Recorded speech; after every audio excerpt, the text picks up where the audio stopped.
Assalamualaikum warahmatullahi wabarakatuh. Selamat pagi Indonesia, selamat pagi, salam Larsi.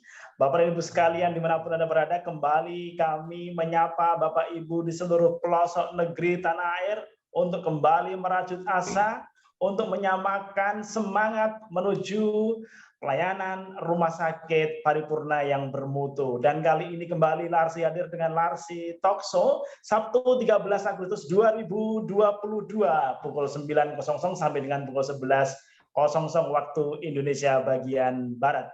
Bapak Ibu sekalian yang berbahagia, tentu kita ketahui bahwa selama ini Larsi telah menyampaikan banyak hal, materi, sesi untuk menjadi bagian dari mitra Bapak Ibu seluruh rumah sakit yang ada di pelosok negeri untuk menjaga dan meningkatkan mutu pelayanan rumah sakit dimanapun Anda berada.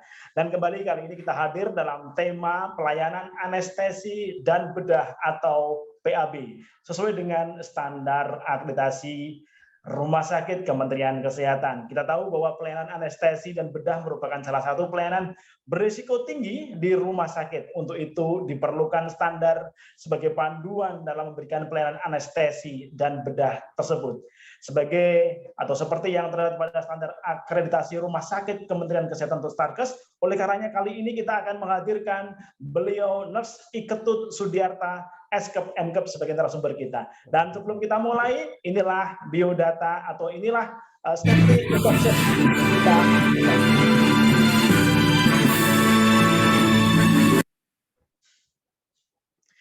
Ya, baik, inilah safety induction kita, Ibu sekalian, bahwa kita menggunakan platform Zoom. Oleh karenanya, Bapak Ibu sekalian, mohon berkenan untuk menggunakan perangkat dengan baik. Kita ada waktu 60 menit untuk sesi materi, lalu ada 60 menit untuk sesi diskusi atau tanya jawab. Dan berikutnya tentu agar nyaman, ergonomis, maka pastikan betul tempat duduknya dan juga perangkat listriknya dapat terjalin dengan baik, sehingga Bapak Ibu bisa mengikuti dari awal sampai dengan akhir dengan nyaman dan bisa berinteraksi, berdiskusi dengan baik.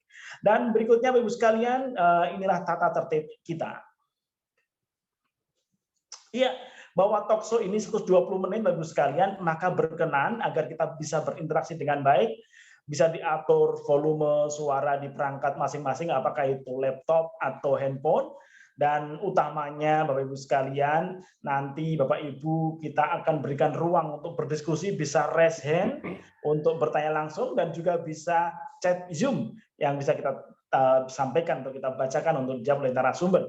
Dan juga mohon untuk merename namanya Bapak Ibu sekalian agar kita bisa tahu namanya siapa, lalu dari instansi mana, sehingga nanti kita bisa nyaman untuk memanggil Bapak Ibu sekalian, dan juga dari instansi mana. Di akhir sesi ada daftar hadir yang nanti bisa diisi Bapak Ibu sekalian, dan juga di akhir ada nomor kontak dari Larsi yang siap untuk menjadi tempat sharing, tempat curhat ya. Kalau ingin menjaga mutu dan meningkatkan mutu rumah sakit mesti seperti apa, maka silakan nanti kontak di dua nomor yang nanti akan kita berikan di akhir sesi. Baik Bapak Ibu sekalian, kalau begitu mari kita akan langsung berkenalan dengan narasumber kita yang sudah bergabung via Zoom. Inilah narasumber kita.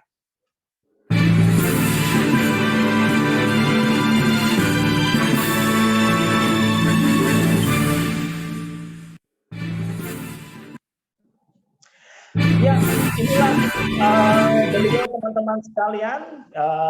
Beliau adalah Nurse Ketut Sudiarta, Eskep MKep ya. Beliau aktivitas sebagai Direktur Operasional Medik Academy, dan tentunya beliau adalah surveyor Larsi. Beliau saat ini atau beliau berada di Bali, dan kita akan langsung sapa ya narasumber kita yang sudah bersama dengan kita ini. Halo, selamat pagi Pak Ketut. Baik, selamat pagi Mas Budi, selamat pagi Bapak Ibu semuanya. Assalamualaikum warahmatullahi wabarakatuh. Waalaikumsalam warahmatullahi wabarakatuh. Salam Larsi, nama Pak Ketut. budaya. Salam Larsi, Mas Budi dan Bapak Ibu. Salam Larsi. Terima kasih. Iya, baik. Pak Ketut, tentu ini materi yang sangat menarik dan sudah diikuti lebih dari 230-an peserta dari berbagai rumah sakit yang ada di Indonesia. Tadi saya sempat membaca ada dari Kendari, ada dari Nusa Tenggara, ada juga dari Sumatera, ada dari Kalimantan, dan tentunya Jawa ya, dari DKI sampai dengan Jawa Timur, dan juga Bali tentunya ya, bahkan juga ada dari Lampung dan seterusnya. Sudah tidak sabar nih menunggu materinya Pak Ketut. Pak Ketut, 60 menit ke depan kami persilakan untuk menyampaikan sesinya, dan nanti baru kita akan diskusi. Kami persilakan Pak Ketut.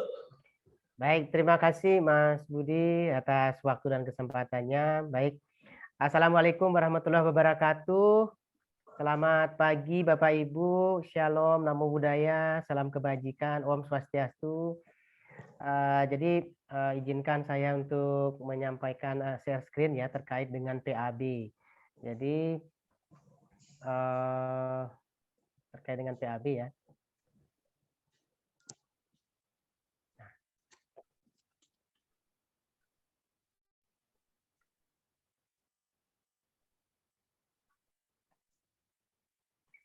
Sudah kelihatan Bapak Ibu? Untuk slide-nya sudah kelihatan ya? Ya, ya. Baik, terima kasih Mas Budi, Bapak Ibu. Jadi ya pagi hari ini izinkan saya untuk menyampaikan terkait dengan terkait dengan PAB, di mana PAB ini adalah satu tindakan yang sangat berisiko ya. Jadi mulai dari anestesi dan bedah. Jadi dalam jangka waktu 60 menit ke depan, mari kita bersama-sama untuk membahas terkait dengan PAB secara keseluruhan. Jadi saya sebenarnya mohon maaf sebelumnya karena screen saya lagi bermasalah sehingga tidak bisa memungkinkan untuk menggunakan screen dari virtual background ya. Jadi menggunakan yang original karena kalau dipakai akan menjadi hitam. Nah, baik untuk mempercepat proses ya. Jadi karena kita punya waktu 60 menit ke depan, jadi adapun seperti yang disampaikan dari Larsi ya, bahwa ada kemilau pelayanan anestesi dan bedah ya, jadi kemilau PAB, di mana memang PAB ini sebenarnya sangat berkilau dan gurih gitu ya. Kalau kita mau menyampaikan bahwa pelayanan anestesi dan bedah itu adalah merupakan dapurnya dari satu rumah sakit. Nah tentunya pelayanan anestesi dan bedah itu akan semakin menjadi bagus manakala pelayanannya itu sesuai dengan standar yang sudah ditentukan. Jadi adapun tujuan dari talk show kita kali ini terkait dengan kemilau PAB adalah jadi para peserta memahami standar PAB, kemudian yang kedua adalah peserta memahami EP dalam PAB yang perlu disiapkan untuk akreditasi rumah sakit. Jadi dengan harapan akreditasi rumah sakit itu mencapai paripurna. Kemudian berikutnya adalah kita diskusi terkait dengan standar PAB. Jadi untuk terkait dengan PAB kita mulai saja ya untuk agar efektif waktunya karena 60 menit itu sebenarnya sangat singkat Bapak Ibu. Baik. Adapun di awal saya sampaikan terkait dengan ringkasan PAB.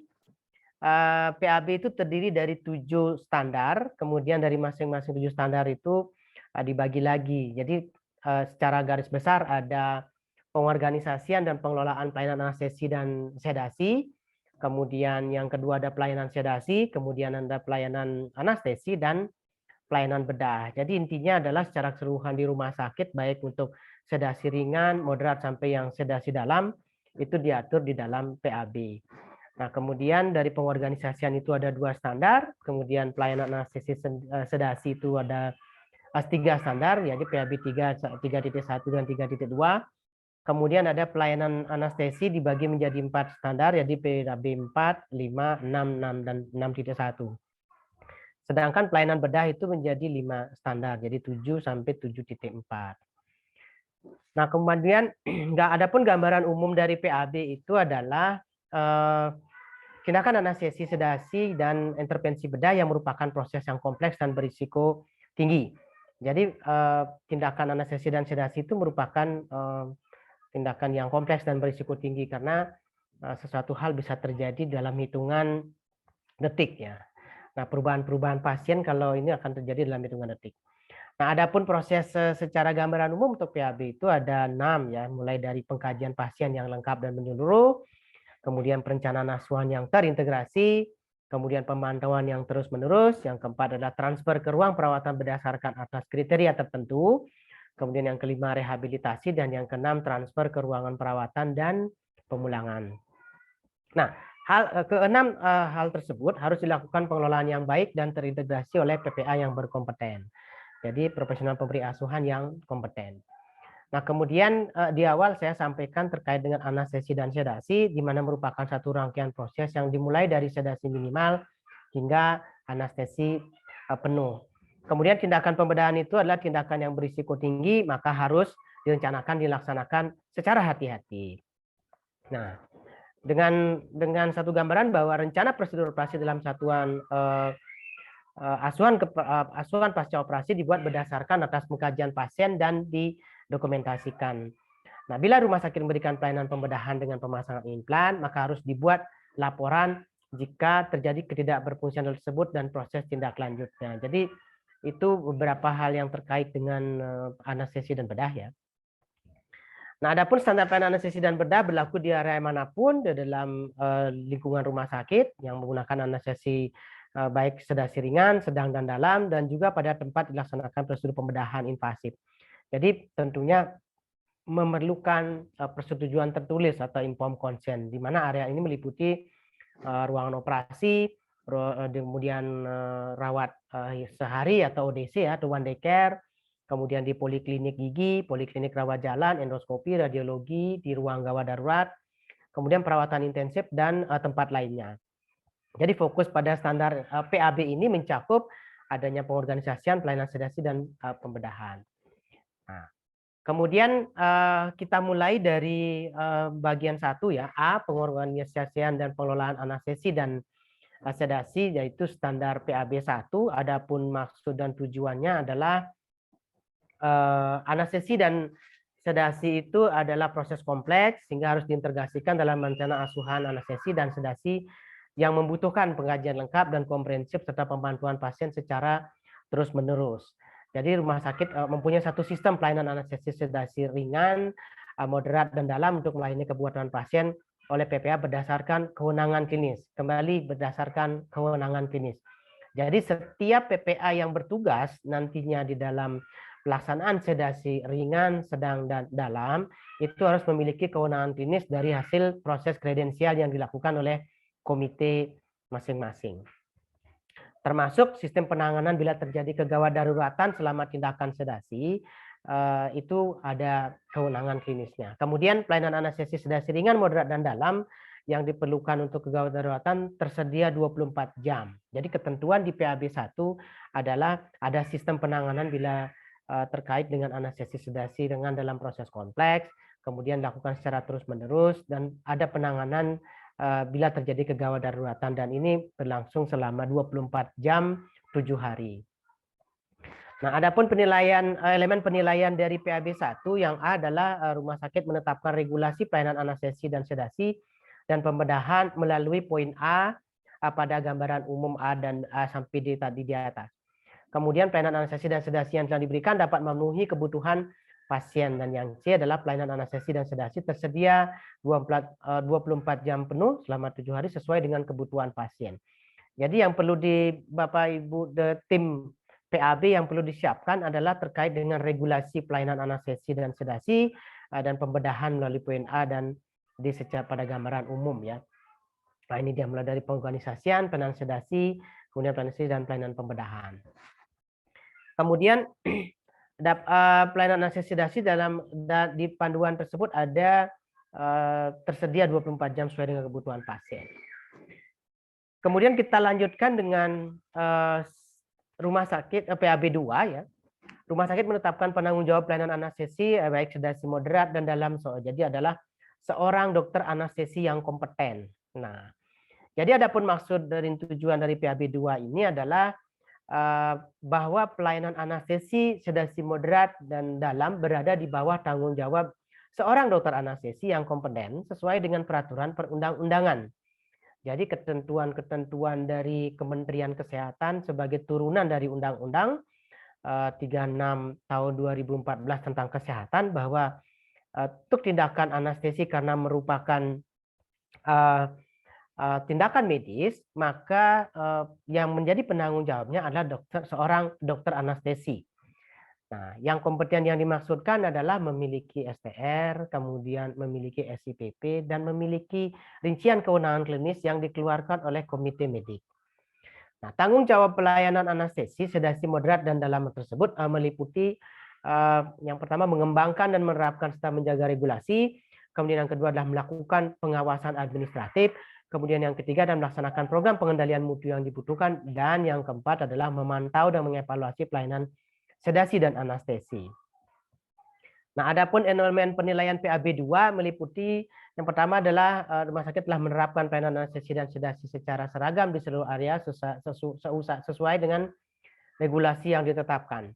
Kemudian rumah sakit telah menetapkan penanggung jawab pelayanan anestesi dan sedasi dan dokter anestesi yang kompeten dan melaksanakan tanggung jawabnya meliputi poin A dan D pada maksud dan tujuan tadi. Kemudian bila memerlukan profesional pemberi asuhan terdapat dari luar rumah sakit untuk melakukan pelayanan anestesi dan sedasi, maka ada bukti rekomendasi dan evaluasi pelayanan dari penanggung jawab pelayanan anestesi dan sedasi terhadap PPA tersebut. Jadi dalam penilaian PAB 2 ini boleh sebenarnya menggunakan dokter anestesi dari luar. Yang penting ada rekomendasi, ya, kemudian evaluasi pelayanan dari penanggung jawab pelayanan anestesi yang ada di rumah sakit sesuai dengan keputusan direktur yang ditentukan nantinya. Kemudian berikutnya yang B ada pelayanan anestesi. Jadi ada di standar PAB 3. Jadi dengan maksud dan tujuan adalah karena layaknya pelayanan anestesi itu mengandung risiko potensial pada pasien, maka pemberian sedasi pada pasien harus dilakukan seragam dan sama di semua tempat di rumah sakit termasuk di unit di luar kamar operasi. Jadi keseragaman dalam pelayanan sedasi sesuai dengan kebijakan dan prosedur yang ditetapkan dan dilaksanakan oleh tenaga medis yang kompeten dan telah diberikan kewenangan klinis untuk melakukan sedasi moderat dan dalam yang meliputi adapun area-area di rumah sakit tempat sedasi moderat dan dalam dapat dilakukan, kemudian ada kualifikasi staf yang memberikan sedasi, kemudian ada persetujuan medis. Nah, kemudian ada perbedaan populasi anak, dewasa, dan geriatri, kemudian ada peralatan medis yang dan bahan yang digunakan sesuai dengan populasi yang diberikan sedasi moderat atau dalam dan cara memantau. Nah, terkait dengan area-area di dalam rumah sakit sedasi dan moderat yang dapat dilakukan, tapi yang kita sudah sampaikan di atas, ya, mulai dari kamar operasi, kemudian poliklinik, kemudian prodi gigi, kemudian pelayanan di gawat darurat dan ICU mungkin yang membutuhkan, ya. Kemudian ada endoskopi. Nah, kemudian kualifikasi staf yang memberikan sedasi. Jadi kualifikasi staf yang memberikan sedasi itu adalah mulai sesuai dengan ketentuan peraturan Kementerian Kesehatan, ya. Jadi itu mesti jelas. Nah, kemudian persetujuan medis. Jadi setiap tindakan itu ada persetujuan medis yang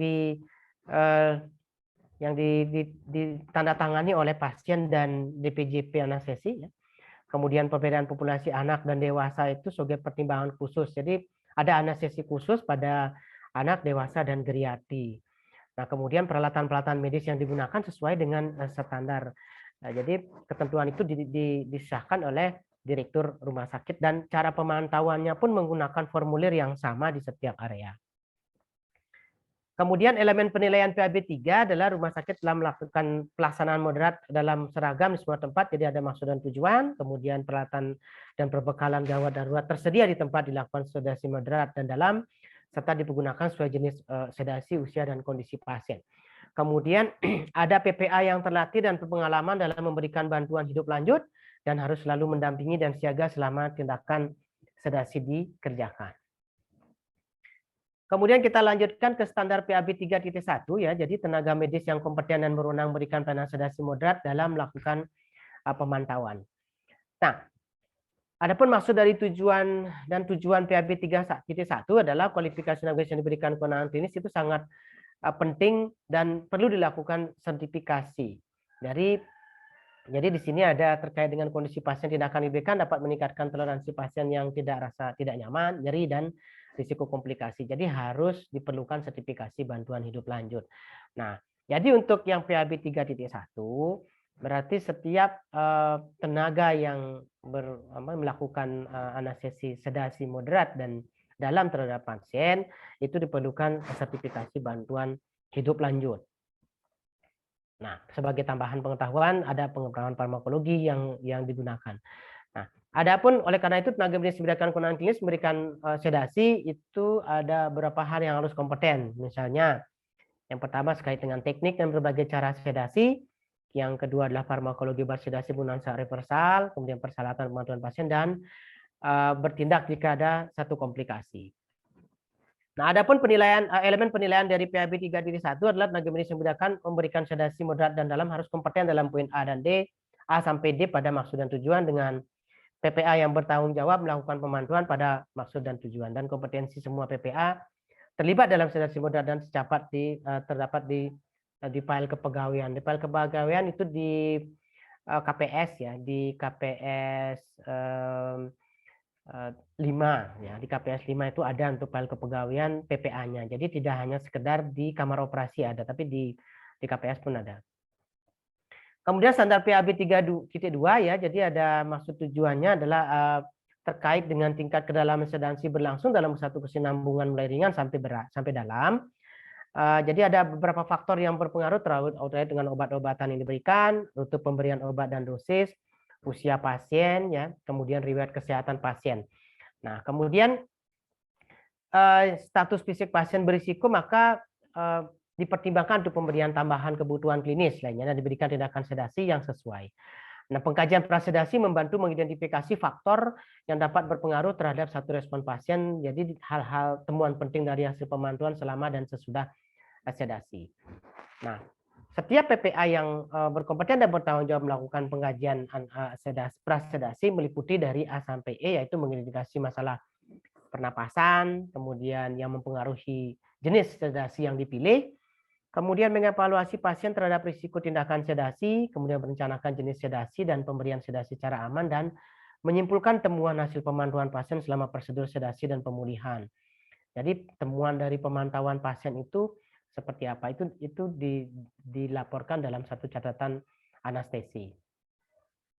Nah, adapun cakupan dan isi pengkajian dibuat berdasarkan panduan praktik klinis. Nah, jadi untuk anestesi sedasi ini ada panduan praktik klinis ya, dan kebijakan pelayanan anestesi yang ditetapkan oleh rumah sakit. Jadi rumah sakit mesti menetapkan terkait dengan panduan praktik klinis untuk anestesi. Nah, pasien yang sedang menjalani tindakan sedasi dipantau tingkat kesadarannya baik dari ventilasi dan status oksigenasi, kemudian variabel hemodinamik berdasarkan atas jenis obat sedasi yang diberikan, jangka waktu sedasi, jenis kelamin, dan kondisi pasien. Kemudian perhatian khusus juga pada kemampuan yang mempertahankan refleks protektif, jalan napas teratur. Seorang yang kompeten bertanggung jawab melakukan pemantauan status fisiologis pasien secara terus-menerus dan bantu resusitasi pasien pulih dengan selamat. Jadi harus ada yang kompeten yang bertanggung jawab melakukan pemantauan status fisiologis pasien. Jadi ada tim yang terlibat untuk melakukan pemantauan ya. Jadi itu ada, kalau kita berbicara seseorang yang kompeten berarti ada bukti kompetensi yang ditujukan di situ. Berarti ada staf yang kompeten dengan sertifikasi kompetensi dengan keahlian ya. Nah, setelah tindakan selesai dikerjakan, pasien masih tetap berisiko. Jadi sebelum untuk pada pemulihan ditetapkan satu kriteria pemulihan untuk mengidentifikasi pasien yang sudah pulih kembali dan siap untuk ditransfer atau dipulangkan. Jadi ada kriteria pemantauan di situ kalau pasien dengan general anestesi gitu yang menggunakan Aldrich score, kemudian kalau umpamanya dengan anestesi dengan anak bisa menggunakan Stuart score, kemudian kalau pasien dengan regional itu bisa menggunakan Bromid score. Nah, dengan kriteria-kriteria pemulihan, tetapi tentunya kriteria-kriteria tersebut dituangkan dalam PPK ya, yang disiapkan oleh direktur rumah sakit. Nah, adapun elemen penilaian PAB 3.2 yaitu rumah sakit telah menerapkan pengkajian prasedasi, kemudian rumah sakit menerapkan pemantauan pasien setelah melakukan pelayanan sedasi moderat, dan kriteria pemulihan dapat ditentukan dan didokumentasikan. Nah, kemudian yang C, jadi pelayanan anestesi ada standar PAB 4, di mana PPA yang kompeten telah diberikan kewenangan klinis pelayanan anestesi melakukan asesmen pra-anestesi dan pra-induksi. Jadi oleh karena anestesi memiliki risiko tinggi, maka pemberiannya harus direncanakan dengan hati-hati. Jadi intinya di sini adalah pelayanan anestesi itu oleh PPA yang kompeten dan telah diberikan kewenangan klinis. Artinya kompeten ditunjukkan dengan menggunakan sertifikasi atau dengan SIP, ya, SIPP. Kemudian ada hasil dari kredensial yang dilakukan oleh komite medik maupun komite keperawatan atau komite penunjang kalau yang berhubungan dengan itu. Nah, kemudian di pelayanan anestesi ada pengkajian pra-anestesi adalah dasar untuk mengetahui temuan pemantauan selama anestesi dan pemulihan. Kemudian pengkajian pra-anestesi juga memberikan informasi yang diperlukan untuk mengetahui masalah saluran pernapasan, memilih anestesi dan rencana asuhan anestesi, dan memberikan anestesi yang aman berdasarkan pada pengkajian pasien, risiko yang ditemukan, dan jenis tindakan. Yang keempat adalah menafsirkan temuan waktu pemantauan selama anestesi dan memberikan informasi obat analgesia yang akan digunakan pasca operasi. Nah, dokter spesialis anestesi akan melakukan pengkajian pra-anestesi sebelum masuk rawat inap atau sebelum tindakan pembedahan dan sesaat menjelang operasi, misalnya pada pasien darurat. Nah, asesmen pra-induksi terpisah dari asesmen pra-anestesi karena difokuskan pada stabilitas fisiologis dan kesiapan pasien untuk tindakan anestesi dan berlangsung sesaat sebelum induksi. Jadi ada asesmen pra-induksi. Kalau tadi kan ada asesmen pra-anestesi, sekarang menjadi asesmen pra-induksi. Nah, jika anestesi diberikan secara darurat, maka pengkajian pra-anestesi dan pra-induksi dapat dilakukan secara berurutan atau simultan, namun dicatat secara terpisah. Nah, adapun elemen penilaian PAB 4 adalah yang pertama adalah pengkajian pra-anestesi setiap pasien, kemudian ada pra-induksi, jadi pengkajian pra-induksi secara terpisah. Kemudian dua pengkajian tersebut dapat dilakukan oleh PPA yang kemudian telah diberikan kewenangan klinis. Jadi itu untuk PAB 4, jadi pengkajian. Kemudian standar PAB 5, risiko dan manfaat alternatif tindakan sedasi yang didiskusikan dengan pasien. Jadi adapun tujuan dari PAB 5 ini adalah setiap rencana tindakan sedasi maupun anestesi harus diinformasikan kepada pasien, keluarga, dan pasien atau mereka yang membuat keputusan mewakili pasien tentang jenis sedasi, risiko, manfaat, dan alternatif terkait dengan tindakan tersebut. Jadi ada informed consent pra-anestesi, ya. Nah, elemen penilaian PAB 5, jadi rumah sakit telah menerapkan pemberian informasi kepada pasien, keluarga, atau pihak yang memberikan keputusan tentang risiko, manfaat, dan alternatif dan analgesia pasca tindakan sedasi atau anestesi. Kemudian pemberian informasi dilakukan oleh dokter spesialis anestesi dan didokumentasikan dalam permohonan persetujuan tindakan anestesi dan sedasi. Jadi intinya PAB 5 itu adalah terkait dengan informed consent. Kemudian standar PAB 6, status fisiologis setiap pasien selama tindakan sedasi atau anestesi dipantau sesuai dengan panduan praktik klinik dan didokumentasikan dalam rekam medis pasien. Adapun maksud dan tujuan dari standar PAB 6 adalah pemantauan fisiologis akan memberikan informasi mengenai status pasien selama tindakan anestesi baik yang umum, spinal, regional, dan lokal, dan masa pemulihan.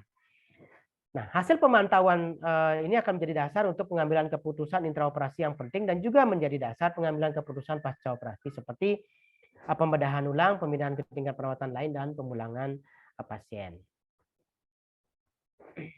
Kemudian maksud dan tujuan di PAB 6 berikutnya adalah informasi hasil pemantauan akan memandu pelayanan medis dan keperawatan serta mengidentifikasi kebutuhan diagnostik layanan lainnya. Dan yang kelima, temuan pemantauan dimasukkan ke dalam rekam medis pasien, baik metode pemantauan bergantung pada status pra-anestesi pasien. Nah, meski demikian pada semua kasus harus sesuai dengan panduan praktik klinik, ya. Hasil pemantauan didokumentasikan dalam rekam medis pasien. Adapun elemen penilaian PAB 6, di mana frekuensi dan jumlah pemantauan selama tindakan anestesi dan pembedahan didasarkan pada status pra-anestesia pasien. Kemudian anestesi yang digunakan, serta prosedur pembedahan yang dilakukan tentunya. Dan yang kedua adalah pemantauan status fisiologis pasien sesuai dengan panduan praktik klinik dan didokumentasikan dalam rekam medis pasien.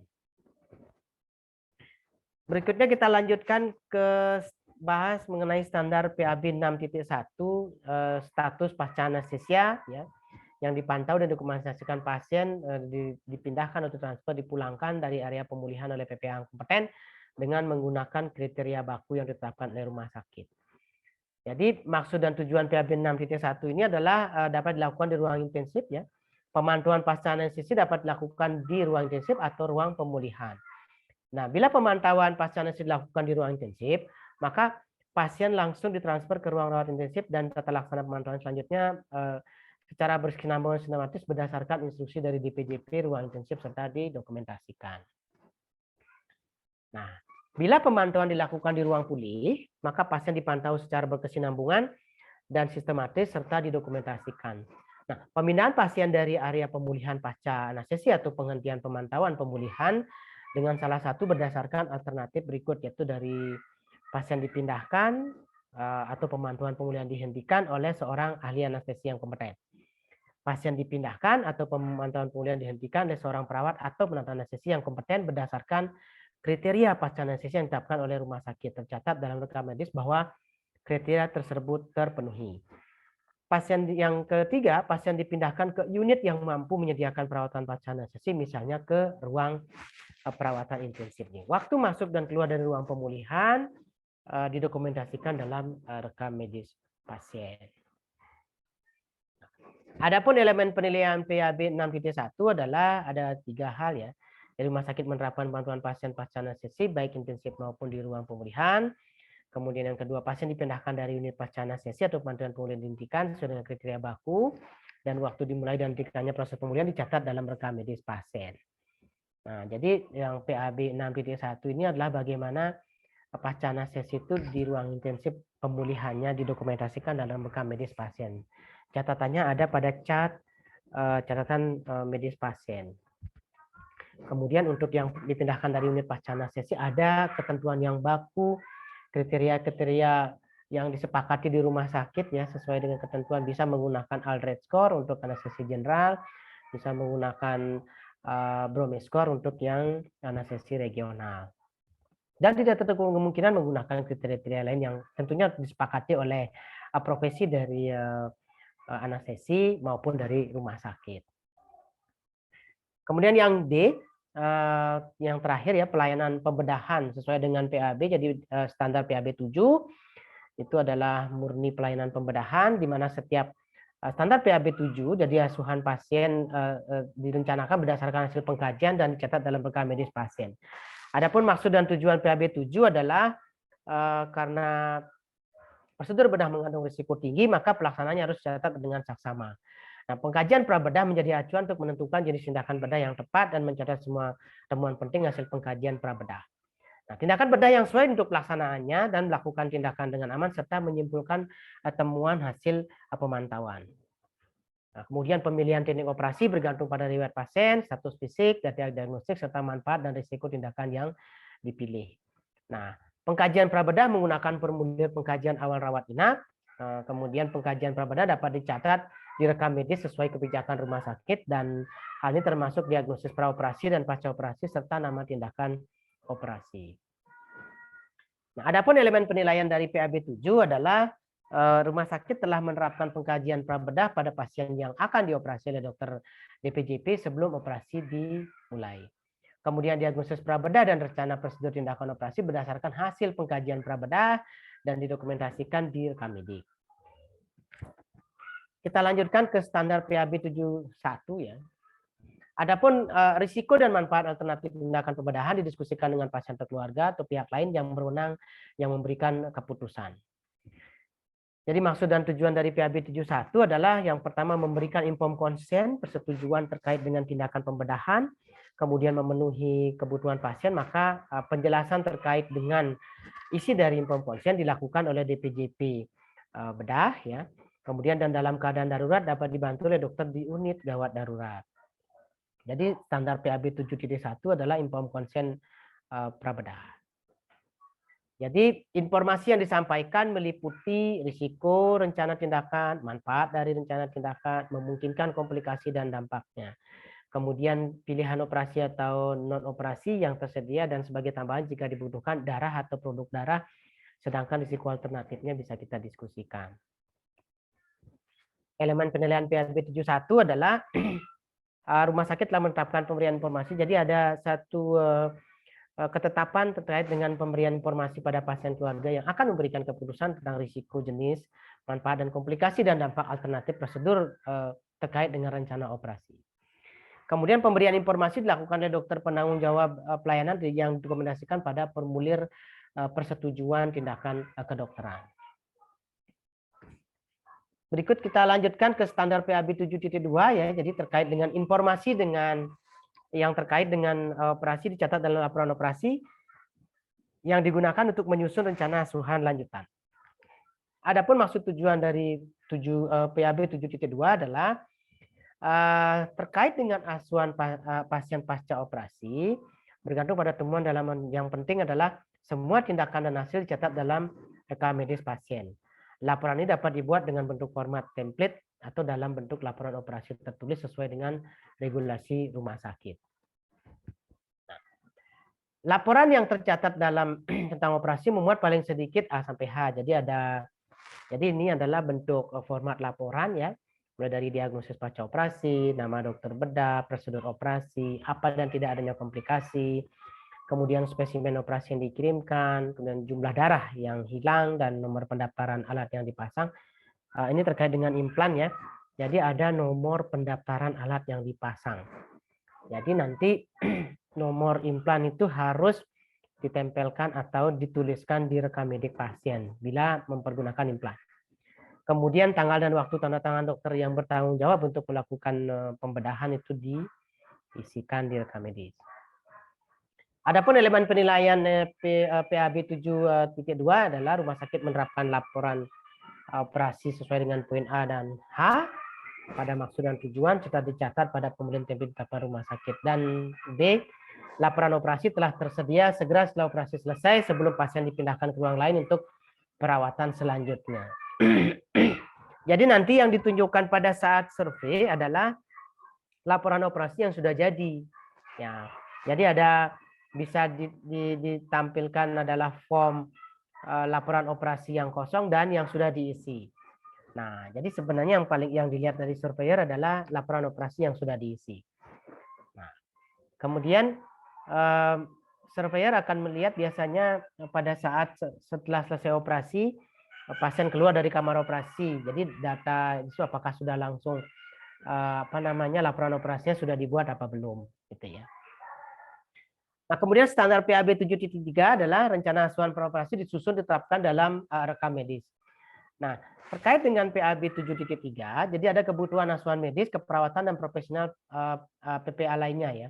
Sesuai dengan kebutuhan setiap pasien pasca operasi berbeda bergantung pada tindakan operasi dan riwayat kesehatan. Beberapa pasien mungkin membutuhkan pelayanan PPA lain atau seperti rehabilitasi medik dan terapi fisik ini untuk pasca bedahnya. Nah, adapun maksud tujuan PAB 7.3 yang lainnya adalah penting membuat rencana asuhan tersebut termasuk tingkat asuhan, metode asuhan, tindak lanjut monitor atau tindak lanjut tindakan, kebutuhan obat dan rencana lain atau tindakan layanan lain. Rencana asuhan pasca operasi dapat dimulai sebelum tindakan operasi berdasarkan asesmen kebutuhan.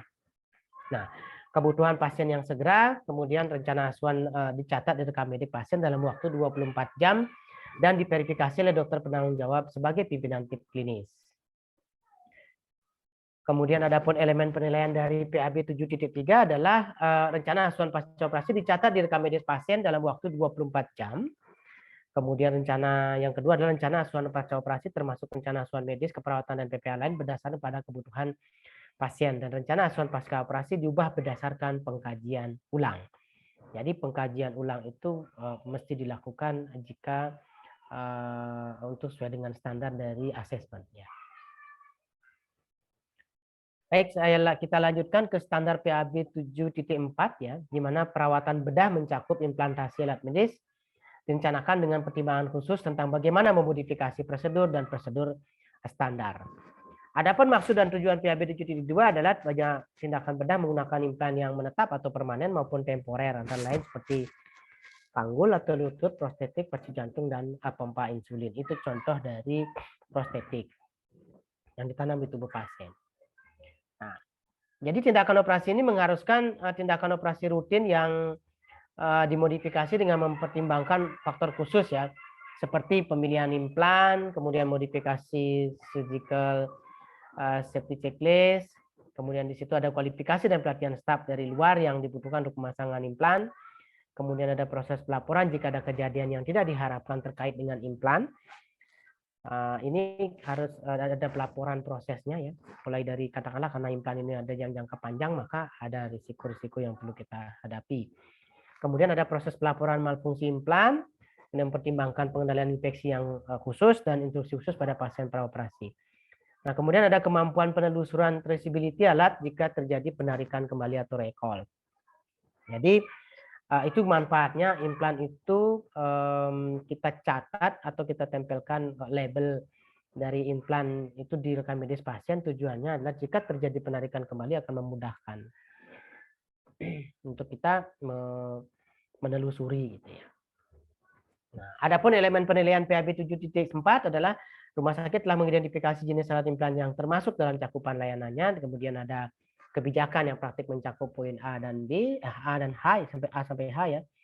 Kemudian yang ketiga, di rumah sakit mempunyai proses untuk melacak implan medis yang akan digunakan, dan yang terakhir, rumah sakit menerapkan proses untuk menghubungi dan memantau pasien dalam jangka waktu tentukan setelah proses pemberitahuan adanya penarikan recall satu implan medis. Jadi itu untuk 7. Jadi kesimpulannya adalah anestesi, sedasi, dan intervensi merupakan proses yang kompleks dan berisiko tinggi.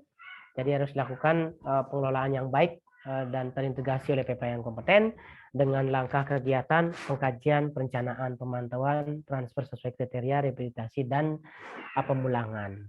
Jadi saya rasa untuk PAB ya standarnya itu yang dapat saya sampaikan. Bapak Ibu, terima kasih atas waktu dan perhatiannya. Selanjutnya bisa kita diskusikan jika ada yang bisa kita diskusikan. Terima kasih. Saya kembalikan ke Bapak. Silakan. Ya. Oke, Mbak Mas. Mas. Baik, terima kasih Pak Ketut ya, luar biasa ya sesinya tadi. Saya kira kita sudah menyimak bersama sesinya Pak Ketut. Silakan yang mau bertanya kita persilakan. Ibu Harisma dibuka speakernya, dipersilakan.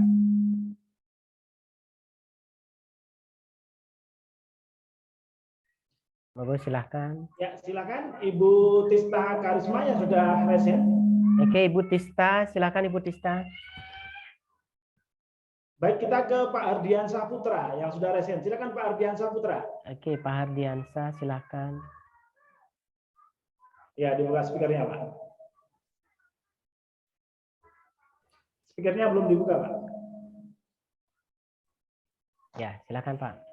Assalamualaikum warahmatullahi wabarakatuh. Ya, Waalaikumsalam Bapak. Bapak, saya mau bertanya Pak. Untuk yang PAB 7 titik tentang implan, Pak. Ya. Yang mana? PAB 7 ya. Nah, PAB 7 yang tentang implan. Oke. Yang kemampuan penelusuran. Yang B yang H, Pak. Yang H. Kemampuan penelusuran alat jika terjadi penarikan kembali alat medis, misalnya dengan menempel barcode alat dan di rekam medis. Ya. Nah, ini maksudnya gimana ini Pak ya? Karena kebetulan ada beberapa DPJP yang alatnya itu mereka menyediakan sendiri, tidak di rumah sakit. Jadi kami kesulitan untuk mendapatkan barcode-nya itu, Pak. Oke. Baik. Nah, jadi gimana Pak? Itu aja Pak. Terima kasih. Baik, terima kasih Pak Hardiansyah. Saya langsung jawab ya Pak. Terima kasih Pak Hardiansyah. Pak Hardiansyah. Ya, silakan. Oke, baik. Terima kasih Mas Bapak Hardiansyah Putra ya. Ini pertanyaan sangat bagus. Ini ada beberapa rumah sakit yang nanya ke saya nih kalau bagaimana dengan implan yang dibawa oleh yang dibawa oleh spesialis dari luar gitu ya. Kemudian barcode-nya kadangkala tidak ada barcode lagi ya, kadangkala lepasan implan dengan plastik gitu aja gitu ya. Begini Pak, terkait dengan penelusuran alat itu penarikan kembali.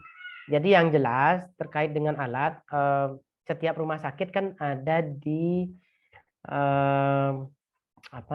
di PKPO Pak. PKPO itu terkait dengan alat dan obat, itu ada standarnya. Jadi kita mesti mengembalikan lagi terkait dengan penyediaan alat dan implan itu Pak. Jadi tetap satu pintu. Nah itu dulu. Jadi ini sebenarnya terkait dengan di PAB 7.4 ini tidak bisa berdiri sendiri, Pak. Itu dulu dipastikan. Nah, jadi nanti di PAB ini kita mesti bekerja sama dengan PKPU, Pak.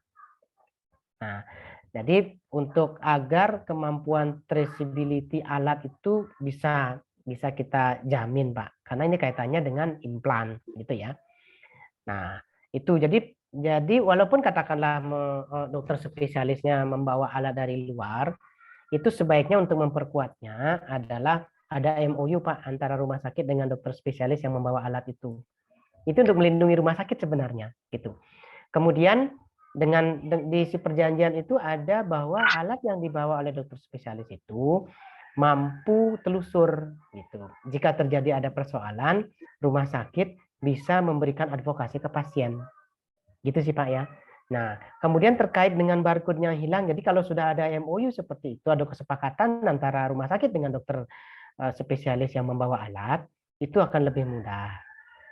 Gitu sih, Pak. Jadi intinya adalah ini kerjasama antara PKPU dengan PAB, Pak, untuk penyediaan implan. Itu saya rasa. Oke. Terima kasih, Pak Ardiansa. Terima kasih, Pak. Oke, baik. Baik, barangkali ada yang tanya Pak Tista ya. Silakan Bapak Tista. Ya, terima kasih. Ya, Selamat pagi. Pak Ketut, itu masih ada lagi yang akan bertanya Bu Susiana. Halo. Oke, silakan. Ya, saya dengan Pak Tista, Pak Ketut. Mohon izin. Oke, silakan. Ya, salam Hipani Pak Ketut ya. Saya dari Jawa Timur Hipani, Pak. Oke, saya Oke. Pak. Salam Nah. Hipani, Pak. Salam Larsi. Oke. Pak Ketut, yang pertama terkait dengan kami tidak ada penggunaan dokter anestesi dari luar. Jadi semua itu kami gunakan dokter dari dalam. Yang ingin saya tanyakan, apakah itu masuk dalam tidak dapat diterapkan ataukah bagaimana, Pak? Soalnya alhamdulillah kami tidak sampai harus ada dokter dari luar yang tidak punya SIP. Jadi kami sudah semua tercover tanpa dokter dari luar. Itu yang pertama, Pak. Yang kedua adalah tentang asesmen pra-anestesi dan sedasi, Pak Ketut. Jadi kan apakah memang harus H-1 ataukah terserah dari kebijakan dari kami?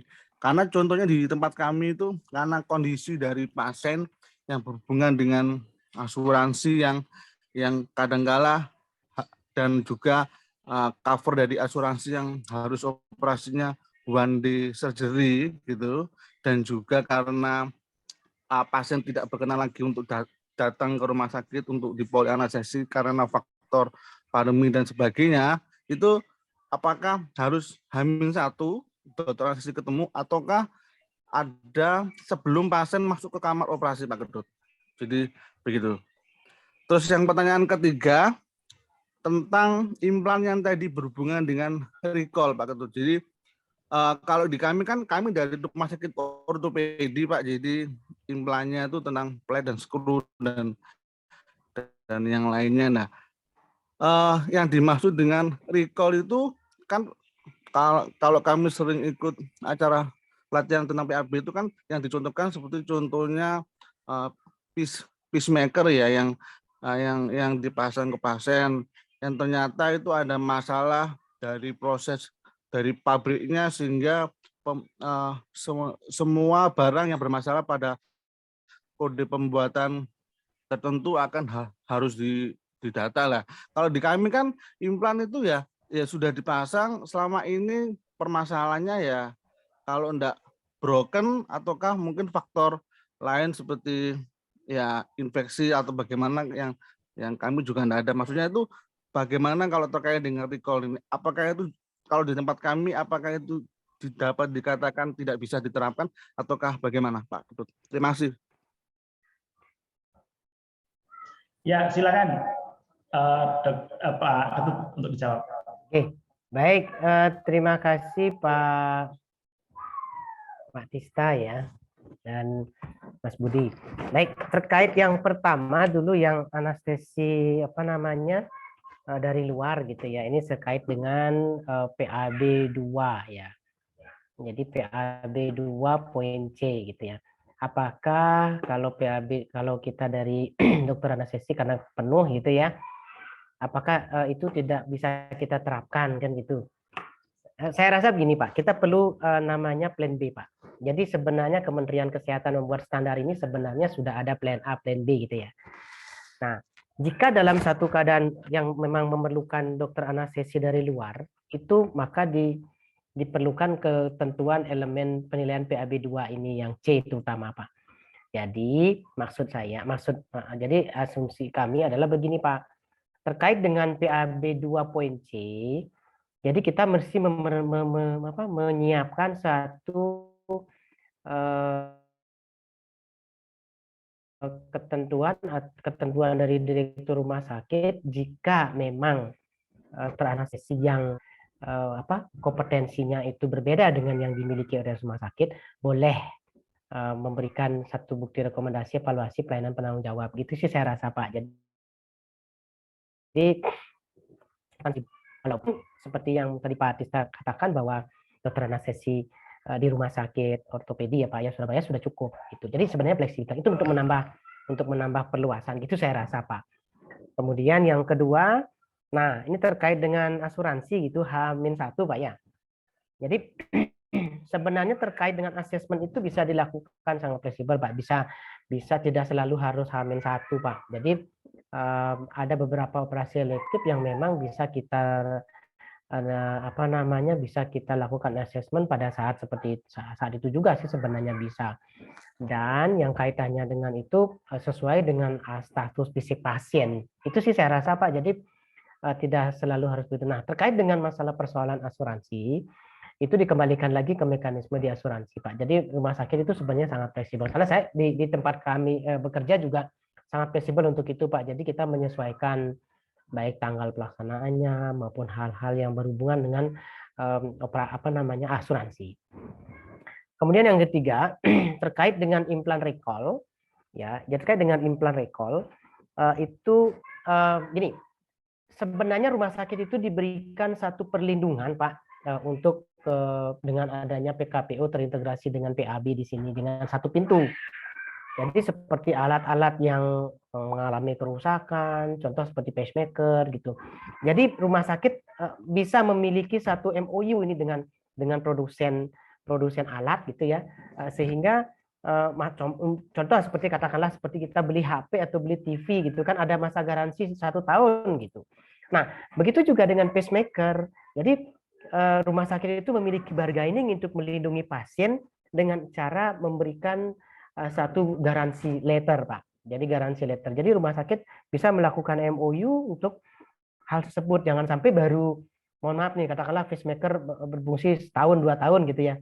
Terus akhirnya setelah ini kerusakannya baru 3 bulan sudah rusak. Nah itu perlu diperhatikan juga. Nah dan dalam perjanjian itu mesti dituangkan item-item apa saja. Jadi yang secara hukum bisa sehingga pasien itu terlindungi. Nah terkait dengan biaya, katakanlah kalau umpamanya implan recall gitu, terkait dengan biaya itu juga perlu dibicarakan dengan produsen yang memberikan alat itu Pak. Gitu saya rasa Pak Tista yang untuk berikan solusi. Karena di kami ya di rumah sakit itu kalau terkait dengan implan kita lakukan seperti itu. Jadi agar penyedia atau distributor alat bisa juga ternyata jangan sampai mengorbankan pasien baru seminggu rusak gitu alatnya kita yang nanggung terus pasien juga bayar gitu. Gitu saya rasa Pak Tista ya dapat 3 pertanyaan. Oke, terima kasih semoga bermanfaat Pak. Oke, silakan Mas Budi. Monggo.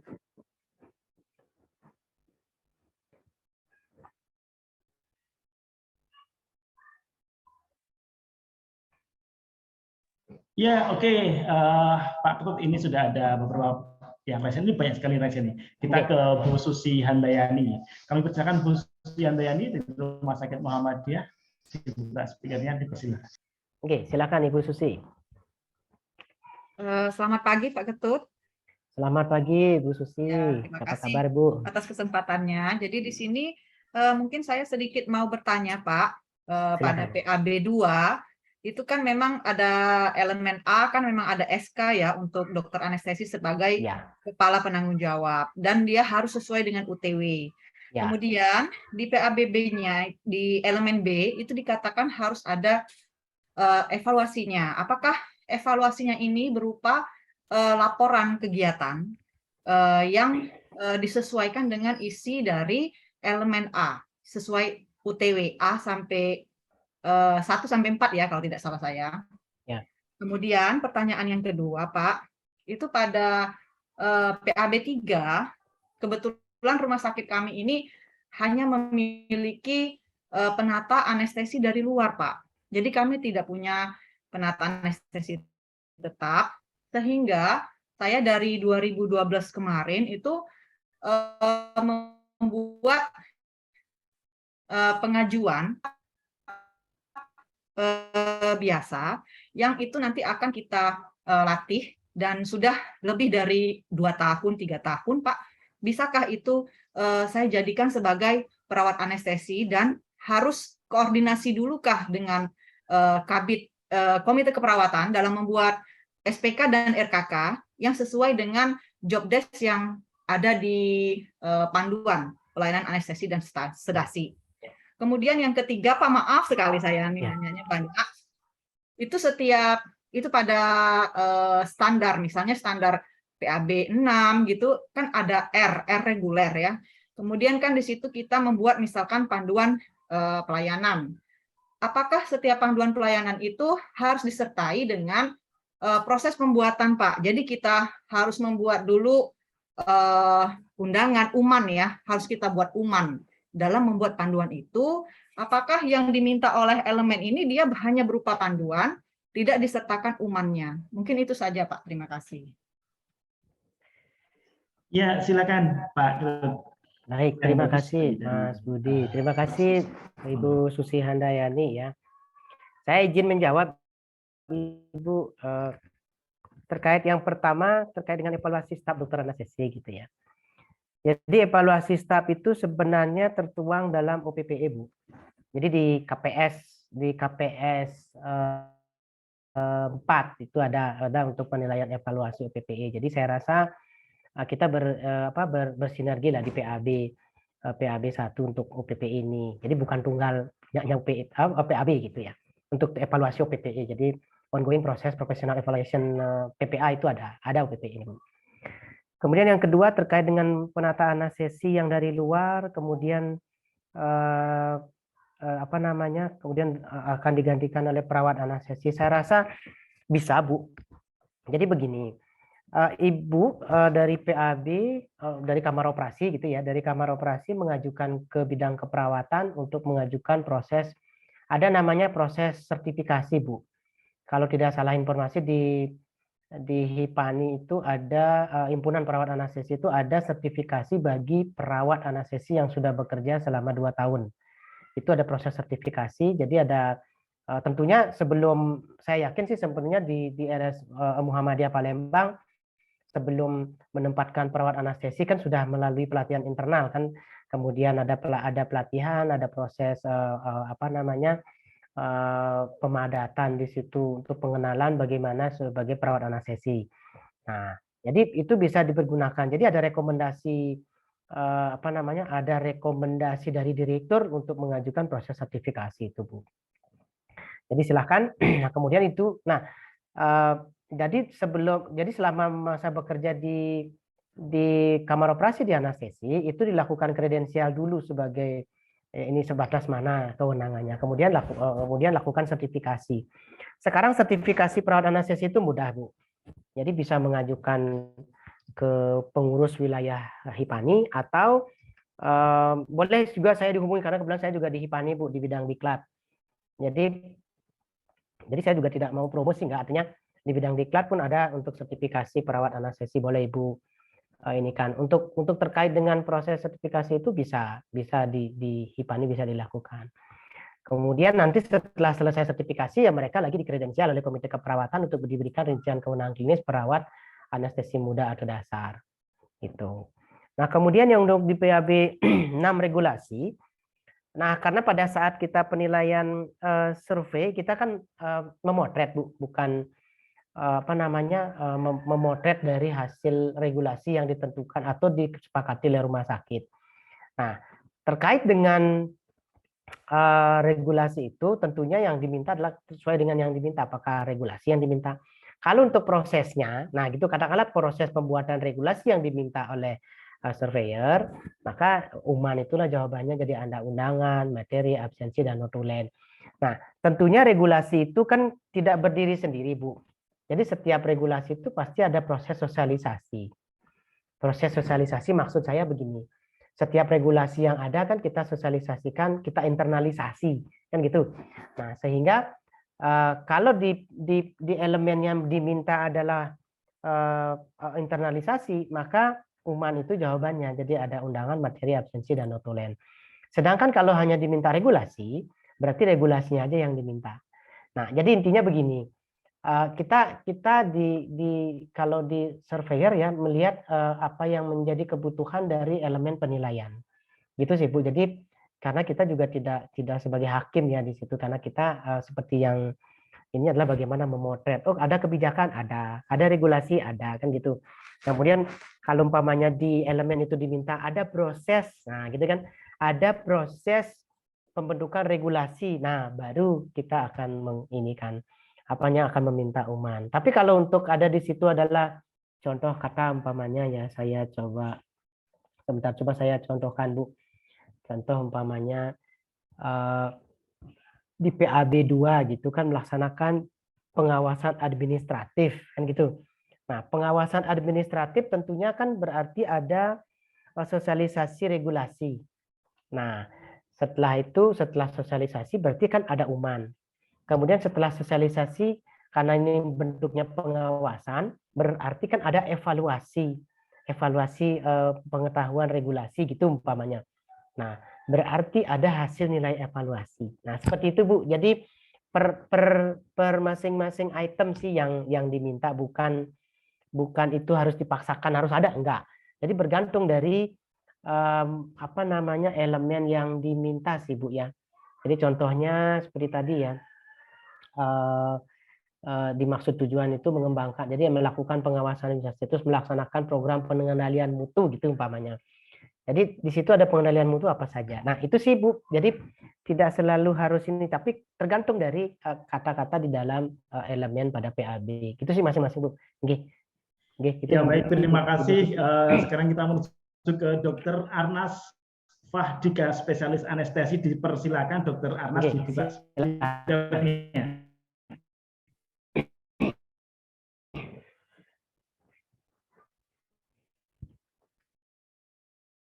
Ya, silakan Dr. Arnas. Monggo, silakan Pak Dr. Arnas. Oh, saya bisa buka. Nah, coba sekarang. Oke, terima kasih. Oke, baik. Ya, selamat pagi Pak Ketut. Selamat pagi Pak Dr. Arnas. Ya, maaf dikit bertanya nih tentang untuk pemantauan monitoring status fisiologis. Ya. Tadi kan area sedasi kan tidak hanya di OTA ya. Betul. Mungkin salah satunya di ruang rawat intensif. Nah, tapi tadi salah satu pernyataan Pak Ketut adalah lembar pemantauan status fisiologisnya itu harus sama di semua tempat. Sedangkan kita tahu Polda itu punya lembar monitoring status fisiologis sendiri. Ya. Apakah memang harus disamakan atau ya udah lembar pemantauan monitoring status fisiologis selama dalam sedasinya ya lembar monitoring status fisiologis di ICU itu saja, karena kan tidak tercakup semuanya gitu. Itu yang mau saya tanyakan. Terus mengenai masalah tadi sertifikasi BHL. Nah, ini yang saya tahu untuk BHL berarti ACLS. Apakah itu yang dimaksud BHL? Nah, dan setahu saya ACLS itu biasanya yang punya biasanya dokter. Jarang ada yang perawat yang punya. Nah, terus untuk dokter anestesi sendiri, karena biasanya dalam kompetensi dokter anestesi itu sudah ada BHL, apakah harus punya sertifikasi juga? Karena sebenarnya dari ijazahnya dan koordinat pendidikannya mereka sudah punya kompetensi itu. Nah, apakah memang harus memiliki sertifikasi yang seperti itu juga? Itu yang dua itu sih yang mungkin mau saya tanyakan lebih dulu. Terima kasih. Ya, dipersilakan Pak Pait itu kembali menjawab dari Dr. Arnas. Oke, baik. Terima kasih Mas Budi dan Pak Dr. Arnas. Saya jawab yang pertama dulu ya terkait dengan instrumen yang seragam untuk pemantauan. Maksud saya jadi ini. Dalam pemantauan yang seragam itu untuk seperti di ICU gitu. Jadi kalau memang di ICU ada berapa item, jadi jangan dipaksakan Pak Dokter. Jadi untuk di ICU ada khusus. Karena saya pahami juga untuk di ICU pasti ada form pemantauan yang spesifik, yang tentunya berbeda dengan di tempat lain. Jadi maksud yang seragam itu adalah kalau umpamanya dipergunakan di ICU, hanya untuk di ICU, dia gunakan itu untuk di ICU. Kemudian di tempat lain juga kalau umpamanya di endoskopi gitu, endoskopi akan berbeda. Nah, jadi tidak juga, tapi yang jelas untuk pemantauan pasca anestesi sedasi moderat maupun dalam itu menggunakan alat pantau yang memang konsisten dilakukan sesuai dengan tempat masing-masing. Itu yang pertama. Kemudian yang kedua terkait dengan BHL. Yang dimaksudkan di BHL ini maksudnya adalah begini Pak Dokter. Kami memang pernah diskusi dengan di dokter anestesi ya. Beberapa rumah sakit. BHL yang dimaksudkan itu tidak hanya ACLS. Tidak hanya ACLS atau ATLS. Jadi yang dimaksudkan BHL di sini adalah kan kita dari satu rumah sakit itu seluruh staf kan ada BHD. Kemudian berikutnya ada BHL. Nah, BHL itu adalah BHL yang kita lakukan pelatihannya kepada staf PPA yang memang melakukan tindakan untuk life support advance. Nah, BHL ini adalah kemampuannya bisa kita lakukan pelatihan internal dengan formatnya, Pak Dr. Anas ya. Jadi BHL itu tidak selalu ACLS. Jadi mohon diperhatikan itu sih yang kemarin disepakati. Jadi tidak selalu harus ACLS, enggak, karena ACLS kan hanya untuk dokter. Nah, jadi BHL, jadi dalam pelatihan BTCLS pun ada unsur-unsur BHL-nya. Jadi itu yang dimaksudkan. Cuman di sertifikat itu akan berbunyi pelatihan BHL gitu. Itu sih Pak Dokter ya. Jadi tidak melulu. Nah, kemudian bagaimana dengan profesi dokter anestesi yang tentunya saya rasa tidak pernah meragukan ya. Dokter anestesi maupun dokter terapi intensif itu terkait dengan BHL.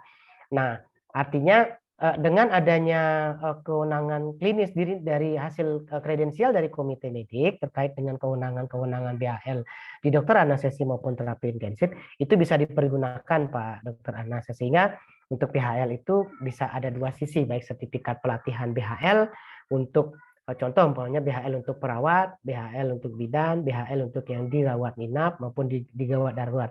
Itu disesuaikan. Nah, tentunya nanti terkait dengan pelatihan untuk BHL ini berkoordinasi dengan komite keperawatan untuk menghasilkan rincian kewenangan klinis bagi PPA non medik. Itu sih saya rasa Pak Dr. Anas ya. Oke, terima kasih. Terima kasih Pak Dok. Oke. Ya, baik, terima kasih Dr. Arnas, luar biasa tadi ya.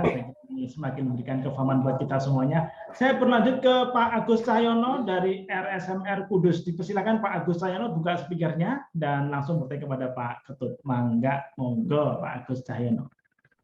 Oke, silakan. Ya, silakan buka speakernya. Silakan ya. Pak Agus. Terima kasih, selamat pagi Pak. Selamat pagi Pak Agus. Ya, terima kasih untuk paparannya. Ini terkait tadi di PAP 1, salah satu tugas dari penanggung jawab anestesi adalah melakukan pengendalian mutu itu ya. Mungkin bisa dicontohkan aplikasi dari pengendalian mutu yang dimaksudkan itu, apakah dalam bentuk indikator mutu atau yang lainnya. Itu yang pertama. Untuk yang kedua, ketika ada kasus-kasus yang mungkin membutuhkan operasi sito, ya, operasi sito, ini bagaimana untuk proses pengkajian pra-anestesinya, apakah dilakukan di dalam sebelum dilakukan operasi ketika sudah masuk di kamar operasi atau bagaimana begitu. Terima kasih Pak Ketut, Pak Budi. Ya, baik, terima kasih Pak Agus Cahyono. Pak Ketut, mangga silakan langsung dijawab. Oke, baik. Terima kasih Mas Budi dan Pak Agus. Terima kasih pertanyaannya, sangat bagus.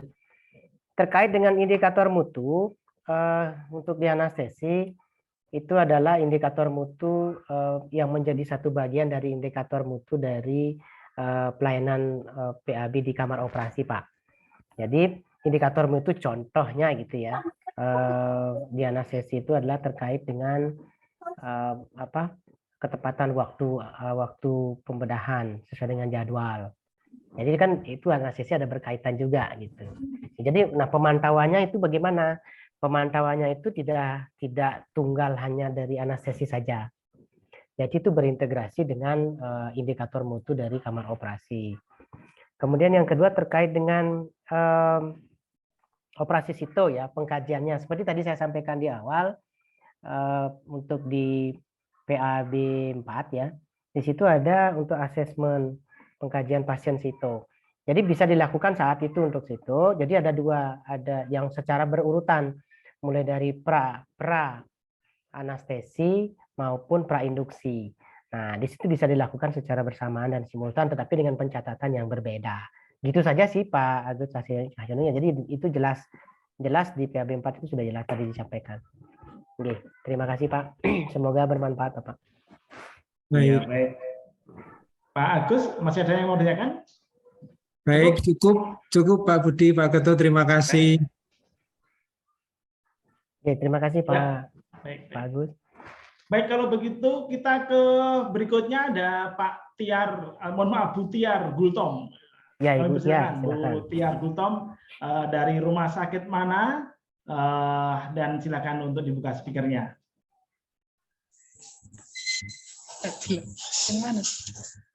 Terima kasih Pak. Yang mau saya tanyakan itu di PAB 72 di elemen 2. Di elemen 2 itu kan ada diminta bukti laporan terisi lengkap sebelum pasien dipindahkan ke ruang lain untuk perawatan selanjutnya. Itu di ruangan ICU. Itu seperti apa masuknya Pak? Apakah pasien di ruangan ICU, dokter mencatatnya perawatan ICU atau pasiennya dirawat di ICU, setelah siap pasien ditangani, baru dokter menulis laporan operasinya. Terima kasih Pak. Atau ya, ada baik. Silakan Pak Ketua. Oke, baik. Baik, terima kasih Bu Tiar. Pertanyaan sangat bagus. Maksudnya begini Bu, laporan operasi itu kalau dari paparan yang saya sampaikan terkait dengan PAB, terkait dengan laporan pembedahan ya, itu sebenarnya dilakukan maksimal 21 kali 24 jam itu sudah laporan operasi sudah tertulis. Jadi tidak ada terpisah Bu. Jadi yang jelas di situ adalah laporan operasi. Nah, jadi laporan operasi itu maksimal 1 kali 24 jam itu sudah tertulis oleh DPDP dokter bedahnya. Gitu saya rasa, jadi tidak ada terpisah lagi sih. Itu sih Ibu Tiar ya. Ya, baik. Terima kasih. Bu Tiar, ada yang mau ditanyakan lagi? Apa cukup? Itu apakah ada form tersendiri, Pak? Gimana Ibu? Putus tadi Bu. Apakah itu ada form tersendiri atau di laporan itu aja dituliskan gitu, Pak? Tidak ada laporan tersendiri Bu. Jadi hanya ada laporan operasi gitu saja. Jadi kalau umpamanya ada laporan tersendiri nanti akan menjadi kabur lagi ada berapa jenis laporan ini biar enggak begitu Bu. Ya. Iya, baik. Oke, terima kasih Bu. Ya, baik. Terima kasih Bu Tiar Gultom. Ini mungkin Bu Tiar ada di Sulawesi. Di mana Bu? Di rumah sakit mana Bu Tiar Gultom? Dari Sarang Tiara Makam, Pak. Di mana itu Bu? Di provinsi mana? Sumatera Utara. Oh, di Medan. Sumatera Utara. Medan ya. Sumatera Utara. Terima kasih Bu Tiar. Parsi Bu Tiar. Kembali Ya, kita ke Bu Suraya Lisa Dewi. Silakan Bu Suraya untuk dibuka speakernya dan langsung bertanya kepada Pak Ketut.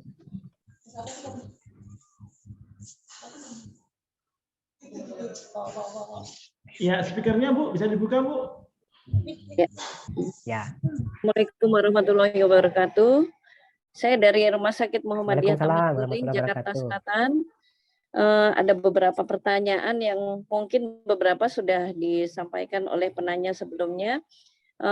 Ini mengenai implan, yang termasuk dalam kategori implan itu apa saja ya Pak ya? Jadi saya masih bingung apakah semua yang masuk ke dalam tubuh kita itu ke tubuh pasien itu dinamakan implan, apakah termasuk KB, IUD dan mesh itu juga termasuk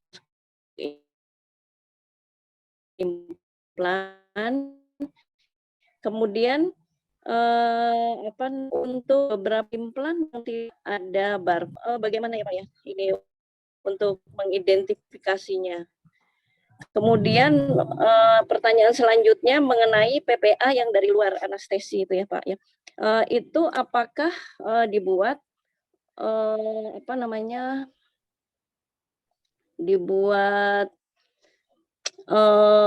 kan kita jarang juga ya pakai ini anestesi dari luar kecuali memang sangat terpaksa kalau semua anestesi tidak ada yang bisa gitu. Nah itu kita buat memang sudah kita buat atau kita buat ketika kita membutuhkan saja.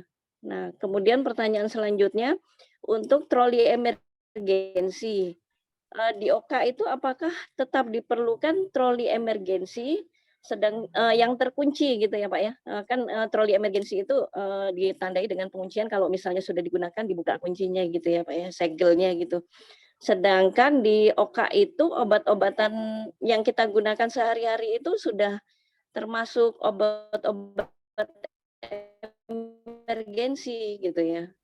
Nah, apakah Anda troli emergensi yang memang tidak digunakan di obat-obat yang kita gunakan sehari-hari di kamar bedah, gitu Pak? Saya rasa untuk sementara cukup Pak. Ya baik, Terima kasih. Bu Suraya Lisa dari Rumah Sakit Muhammadiyah. Dipersilakan Pak Ketut.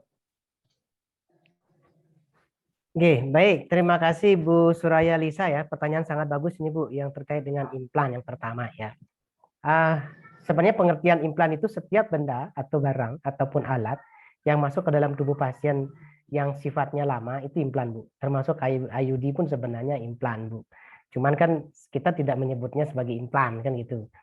Nah kemudian termasuk plat screw, kemudian pacemaker itu juga implan sebenarnya. Termasuk plat screw yang di otak tuh atau di mandibula itu juga implan. Kemudian barcode Bu. Terkait dengan barcode ini sebenarnya memang sudah ketentuan secara internasional bahwa setiap alat itu ada barcode. Terus bagaimana dengan barcode yang tidak ada gitu. Nah, ini yang maksudnya kita memenuhi sesuai dengan standar. Jadi ada standar di PKPO dan terkait dengan pengadaan barang sehingga rumah sakit itu memang satu pintu gitu. Jadi walaupun katakanlah ada spesialis yang membawa seperti tadi di awal ya dengan pertanyaannya itu ya terkait dengan implan. Jadi harus implan itu mesti kita lakukan sesuai dengan ketentuan. Jadi ada satu pintu gitu sih. Kemudian jadi menjadi satu kalau dibilang barcode menjadi satu yang kaku mungkin iya. Karena kenapa? Karena itu masuk ke tubuh pasien yang tentunya nanti kalau ada persoalan maka harus bisa ditelusur gitu. Kalau umpamanya nggak bisa ditelusur, nah ini akan menjadi persoalan. Jadi rumah sakit akan menjadi tersalahkan di situ. Jadi intinya kita bekerja agar rumah sakit juga aman, kita juga aman gitu. Kemudian PPA yang dari luar anestesi gitu ya. PPA anestesi dari luar saya rasa gini, setiap rumah sakit saya rasa sih mungkin tidak semua rumah sakit memiliki staf yang tetap. Nah, jika menggunakan PPA dari luar itu sebelum bekerja ketentuan yang baku ya, karena saya pernah di komite keperawatan juga. Setiap PPA yang berasal dari luar, yang pertama dilakukan mereka harus menyetorkan STR, kemudian membuat SIP di tempat itu. Nah, setelah surat penugasan klinis berdasarkan dari rekomendasi komite, baik komite medis, komite keperawatan, maupun komite penunjang terkait dengan rincian kewenangan klinis dari masing-masing PPA. Saya rasa itu Bu. Jadi kalau umpamanya komite-komite dan yang dinikakan dari direktur kuat, maka ibarat kata ijazah, kalau ini saya nyanyikan ya, ijazah kita sudah punya ijazah. Kita sebenarnya belum bisa bekerja di rumah sakit kalau belum punya STR. Kemudian punya ijazah, punya STR, belum bisa juga kita bekerja tanpa SIP, surat izin praktik, baik izin praktik bidan, perawat, dokter dan lainnya gitu ya. Kemudian berikutnya ini ketiga-tiganya juga belum bisa bekerja kalau belum ada rincian kewenangan klinis. Nah, rincian kewenangan klinis atau surat penugasan klinis yang dilakukan dikeluarkan oleh direktur itu ada lampiran rincian kewenangan klinis yang mesti dilakukan. Nah, ini sebenarnya dibahas di KPS secara lengkap. Di situ sudah jelas di KPS ya, di KPS 4, 5, 6 itu sudah jelas. Nah, kemudian terkait dengan troli emergency gitu ya. Namanya juga troli emergency kan yang akan kita lakukan, kita akan buka pada saat keadaan emergency, bukan keadaan rutin. Berarti ada persyaratan-persyaratan terkait dengan isi dari troli emergency itu sendiri. Nah, memang betul seperti Bu Suraya Elisa bilang, bahwa dalam keadaan sehari-hari, keadaan rutin pun kita sebenarnya di luar troli emergency menyiapkan obat-obatan emergency gitu. Nah, tetapi yang jelas, yang namanya troli emergency itu pasti terkunci. Gitu. Dan akan dipergunakan pada saat keadaan emergency. Gitu. Nah, pada keadaan emergency yang mana? Ada code blue gitu ya. Terus bagaimana kalau di kamar operasi? Apakah bisa ada code blue? Bisa. Nah, tetapi umumnya di kamar operasi tidak melibatkan tim code blue karena orang-orang di kamar operasi ya baik anestesi maupun bedah itu sudah terbiasa dengan code blue, dengan tindakan-tindakan untuk life support yang berhubungan dengan RS. Itu saya rasa Ibu Suraya Elisa ya, Mas. Ya baik, terima kasih Pak Ketut, luar biasa jawabannya, super komplit pokoknya menjawab pertanyaan dari para ibu dan bapak sekalian. Kita lanjut, ini masih banyak yang resen ke Pak Laude. Oke, silakan. 244, silakan Pak Laude Surah untuk dibuka speakernya. Pak Laude, ya, dipersilakan. Baik, terima kasih Pak Budi, Pak Ketut. Pertanyaan saya singkat saja Pak, terkait dengan PAB 2 di elemen C. Tadi sudah ditanyakan di penanya pertama. Mohon izin off kamera karena jaringan saya kurang stabil nih. Oke, silakan Pak. Silakan. Ini di poin C dikatakan bahwa bila memerlukan profesional pemberi asuhan terhadap PPA dari luar rumah sakit untuk memberikan pelayanan anestesi dan sedasi, maka ada bukti rekomendasi dari dan evaluasi pelayanan dari penanggung jawab. Nah, sekiranya pada saat kita menilai atau melakukan survei di elemen C di PAB 2 ini, kalau misalnya seperti yang disampaikan oleh penanya sebelumnya bahwa cukup untuk PPA yang ada di situ, dalam hal ini sebagai untuk pelayanan anestesi dan sedasi, cukup untuk memberikan pelayanan dan di situ tidak menggunakan PPA yang dari luar untuk pelayanan anestesi dan sedasi. Apakah bisa kita kategorikan sebagai TDD? Memperjelas itu aja Pak yang sudah ditanyakan oleh penanya yang pertama tadi, supaya nanti pada saat kita ini kita satu bahasa. Ya, terima kasih. Ya baik, terima kasih Pak Laude. Pak Ketut, kami persilakan. Baik, terima kasih Pak Laude ya. Jadi kita sebenarnya di surveyor sendiri, bahkan kemarin saya ada Ibu Neni juga yang nanya ke saya terkait dengan elemen PAB 2C ini Pak ya. Jadi intinya kalau saya bilang bahwa bisa dikatakan TDD sih belum bisa Pak. Pokoknya belum bisa karena yang menjadi patokan adalah gini. Kenapa saya pernah diskusikan ini dengan beberapa dokter anestesi Pak terkait dengan PAB 2.C ini ya. Jadi bila memerlukan profesional pemberi asuhan terdapat PPA dari luar rumah sakit. Karena kami melihat Kementerian Kesehatan ini sangat fleksibel Pak dengan standar ini PAB 2. Jadi harapannya adalah jika PPA dari luar itu dibutuhkan, maka pembelian anestesi PPA dari luar itu diperbolehkan. Jadi kalau untuk lebih mudah adalah paling minimal di PAB 2.C ini ada satu keputusan direktur yang menyatakan bahwa bila memerlukan PPA anestesi dan sedasi dari luar, maka diperlukan satu rekomendasi dan evaluasi. Gitu saya rasa Pak. Jadi ada satu satu surat, minimal surat dari direktur bahwa bila memerlukan profesional pemberi asuhan dari luar, maka diperlukan bukti rekomendasi. Gitu saya rasa Pak Laude ya. Jadi hasil dari diskusi kami dengan ini memang kita selanjutnya akan kita tanyakan juga ke Kementerian Kesehatan seperti apa enaknya. Tapi yang jelas kita sepakat bahwa untuk yang PAB 2 poin C itu kemungkinan tidak bisa di TDD Pak, sesuai yang disampaikan tadi, karena menyangkut fleksibilitas dari rumah sakit untuk mendapatkan tenaga yang lebih profesional dari luar PPA yang sudah ada di internal rumah sakit. Itu saya rasa Pak Laude. Terima kasih. Ya, baik, terima kasih Pak. Pak Ketut, kita akan coba untuk membacakan pertanyaan di chatroom. Ini ada pertanyaan silakan, Pak. dari Pak Ersandi ya. Pertanyaannya saya bacakan. Yang dari Pak Ersandi dan Dr. Neni tadi saya. Jadi untuk PPA dari luar atau perawat anestesi dari luar, apakah harus standby sampai pasien sadar atau tidak? Ini pertanyaan pertama dari Pak Ersandi. Jadi sekali lagi, untuk PPA dari luar atau perawat anestesi dari luar, apakah harus standby sampai pasien sadar? Lalu dari Dr. Neni Sri Mulyani, istilah luar itu yang harus disamakan. Semua parten apakah disebut luar? EP2C ini banyak disalah tafsirkan.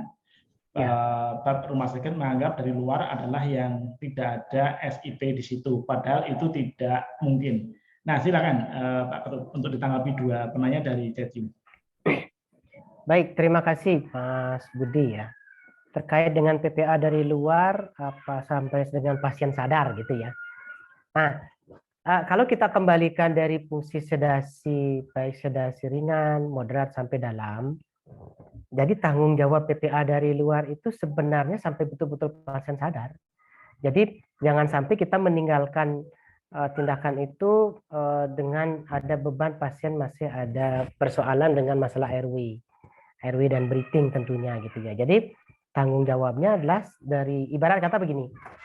Pasien datang, gitu kan? Pasien datang, kemudian kita bius dengan keadaan sadar. Pulangnya pun begitu. Jadi ada indikator indikator dari Aldred yang minimal dengan skor yang pasti.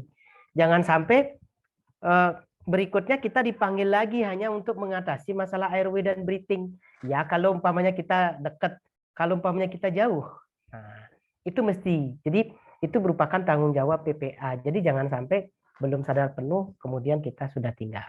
Kalau saya pun bekerja, katakanlah Simatupang gitu, mohon maaf, siang malam tunggu panggilan di kamar operasi gitu ya.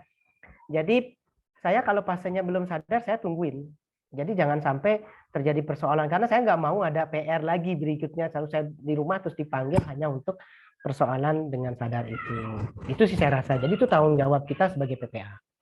Kemudian terkait dengan istilah luar EP2C ini memang menjadi makna ganda ini beberapa kali ya. Saya memang pernah diskusi dengan dokter anestesi dari istilah luar itu. Jadi kalau ini kaitannya dengan proses pemberian kewenangan klinis di kredensial. Nah, di dalam proses kredensial itu ada namanya pemberian kewenangan klinis yang sifatnya luar biasa. Maksudnya ada hal-hal tertentu yang memang tidak dimiliki oleh rumah sakit, maka di proses kredensial itu direktur berhak untuk memberikan surat tugas. Gitu. Itu yang saya pahami karena ketentuan, kembali lagi kepada ketentuan Undang-Undang 36 Undang-Undang 36 tahun 2009 tentang kesehatan itu acuannya di situ yang paling jelas bahwa tenaga kesehatan wajib untuk melakukan tindakan kegawat daruratan. Nah, saya melihat fleksibilitas dari Kementerian Kesehatan terhadap rumah sakit di sini di PAB 2 EP2C ya. Itu fleksibilitas. Jadi rumah sakit tidak hanya kalau umpamanya dari rumah sakit itu tidak ada dokter anestesi yang capable atau kompeten untuk contoh umpamanya bedah toraks gitu umpama gitu ya, karena ada di bedah ortopedi. Apakah tidak boleh melakukan tindakan? Boleh, tapi kalau memang memungkinkan dari anestesi dari luar boleh nggak? Boleh. Nah, tentunya harus ada ketentuan dari direktur. Pertama ada ketentuan kebijakan, yang kedua ada surat tugas dari direktur dan sifatnya emergensi. Jadi kalau umpamanya ada DOD atau Director of Duty gitu ya, on duty di rumah sakit, telepon direktur, oke dok, gimana nih, oke nggak? Kalau memang oke, berikan kewenangan klinis. Jadi ada satu kewenangan klinis yang sifatnya darurat. Jadi itu yang saya maksudkan, yang kami maksudkan fleksibilitas dari Kementerian Kesehatan yang diberikan untuk direktur rumah sakit. Itu sih saya rasa sesuai dengan mengacu pada Undang-Undang Kesehatan dan Undang-Undang Tenaga Kesehatan. Ya, itu sih saya rasa Ibu Neni dengan Bapak Laudis atau Bapak yang lain ya. Semoga bermanfaat saya rasa. Terima kasih Pak Mas Budi, silakan. Ya. Baik, terima kasih Pak Ketut. Kita akan lanjut lagi kembali ke teman-teman yang sudah resen. Ini ada silakan. Mohon maaf Bapak Sujoni Hendrawan. Kami persilakan Pak Sujoni Hendrawan untuk dibuka speakernya dan tunjukkan visualnya. Dan juga sampaikan dari rumah sakit mana ya Pak? Baik Pak. Terima kasih. Saya dari Rumah Sakit Satria Medica, Pak. Bekasi. Rumah Sakit Satria Medica, Bekasi. Oh ya, ya. Oke, silakan. Silakan Pak Joni. Izin bertanya, Pak. Oke, silakan Pak Joni. Ya, di PAB 3 itu kan regulasinya yang memberikan kewenangan sedasi moderat dan dalam sesuai dengan regulasi yang ditetapkan oleh rumah sakit. Berarti dalam pemberian anestesi sedasi moderat dan dalam, ini adalah yang mempunyai kewenangan adalah dokter anestesi. Lalu apabila dalam keadaan emergensi pasien itu memerlukan tindakan anestesi sedasi moderat dan dalam, saat itu tidak ada dokter anestesi yang berwenang atau tidak bisa datang. Kemudian ada pasien yang memerlukan seperti itu, apakah perlu dibuatkan kebijakan dari direktur atau komite medik di rumah sakit itu untuk dilimpahkan ke PPA atau penata anestesi gitu Pak? Apakah diperbolehkan Pak? Saya kira itu pertanyaannya Pak. Oke. Baik, terima kasih Pak Sujani Hendrawan ya. Saya rasa ini pertanyaan sangat bagus Pak karena sering di lapangan di pelayanan Pak. Sesuai dengan ketentuan terkait dengan anestesi dan terapi intensif bahwa yang berhak dan boleh itu hanya dokter anestesi Pak. Itu dulu kita pegang. Iya. Kemudian yang kedua, baik perawat anestesi maupun penata anestesi sesuai dengan ketentuan Perdatin yang terakhir saya lupa sebentar. Saya coba cari dulu ya Pak ya tanggalnya gitu ya ada. Itu dokter anestesi tidak akan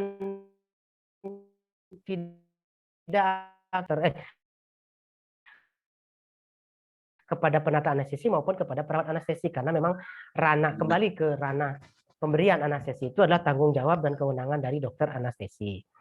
Nah, terkait dengan kegawat daruratan, itu kembalikan lagi ke kebijakan direktur, Pak. Jadi kalau memang itu disepakati, kan ini kebijakan dari masing-masing rumah sakit. Jadi direktur, saya rasa boleh mengeluarkan terkait dengan kebijakan-kebijakan yang memang sifatnya dinamis dan terkait terutama dengan keadaan emergensi. Jadi harus ada kebijakan direktur yang disepakati juga dengan komite keperawatan dan komite medis, Pak. Dan komite penunjang. Jadi tidak murni. Nah, intinya adalah dalam pelayanan itu ada kebijakan penguat yang dikeluarkan oleh direktur. Nah, kalau umpamanya di luar dari itu koridornya, maka itu akan melanggar ketentuan standar. Gitu sih Pak ya. Jadi intinya saya kembali tekankan bahwa tindakan anestesi itu adalah murni tindakan medis.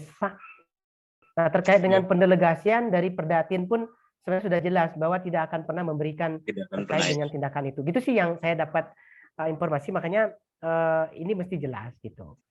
Ya berarti dibuatkan kebijakan khusus apabila ada kasus emergensi ya Pak? Oh ya, silakan Pak. Sesuai dengan yang kategori yang dimaksud dengan emergensi pun jelas di situ di kebijakan itu dituangkan. Dituangkan aja. Ya. Baik Pak, terima kasih banyak. Oke, terima kasih Pak Joni. Ya baik, terima kasih Pak Joni yang ada di Bekasi. Kita lanjutkan ke pertanyaan berikutnya. Bapak Ibu sekalian, sekiranya ada beberapa pertanyaan yang belum cukup clear, maka Bapak Ibu bisa raise hand untuk kita panggil menjelaskan sesuai dengan apa yang ingin Bapak Ibu sekalian sampaikan. khawatir kami kalau nanti kita bacakan pertanyaan di chat ada yang kurang lengkap sesuai dengan harapan Bapak Ibu sekalian, silakan untuk resen nanti kita akan undang Bapak Ibu untuk menjelaskan sesuai dengan apa yang Bapak Ibu sekalian harapkan. Baik, kita menuju ke Bu Fitriani Uno. Silakan Bu Fitriani Uno. Ini masih saudaranya Bapak Menteri ini ya, Pak Sandiaga Uno ini satu keluarga besar ini ya. Begitu ya Bu ya. Ya, terima kasih Bu, Pak. Ya, silakan Bu, dari rumah sakit mana Bu? Dari Rumah Sakit Zainal Marsidiki, Kabupaten Gorontalo Utara, Pak. Dari Gorontalo, Sulawesi Bu, silakan jauh-jauh dari Gorontalo kami persilakan untuk bertanya kepada Pak Ketut. Pak Ketut, monggo Bu. Ya, terkait BHL yang tadi Bapak sampaikan, kan di rumah sakit kami baru ada pelatihan BHD kan untuk seluruh staf yang hubungan. Apakah harus wajib untuk dilakukan lagi BHL di lingkungan rumah sakit? Lebih spesifiknya kemana, ke perawat yang bekerja di ruangan kamar bedah dan ICU atau seluruh staf Pak? Dan kalau misalkan bisa itu dibuatkan trainingnya atau pelatihan internal, terus yang narasumbernya ada dokter anestesi. Yang pertanyaan yang kedua Pak, terkait RKK untuk perawat yang ditugaskan sebagai apa itu namanya?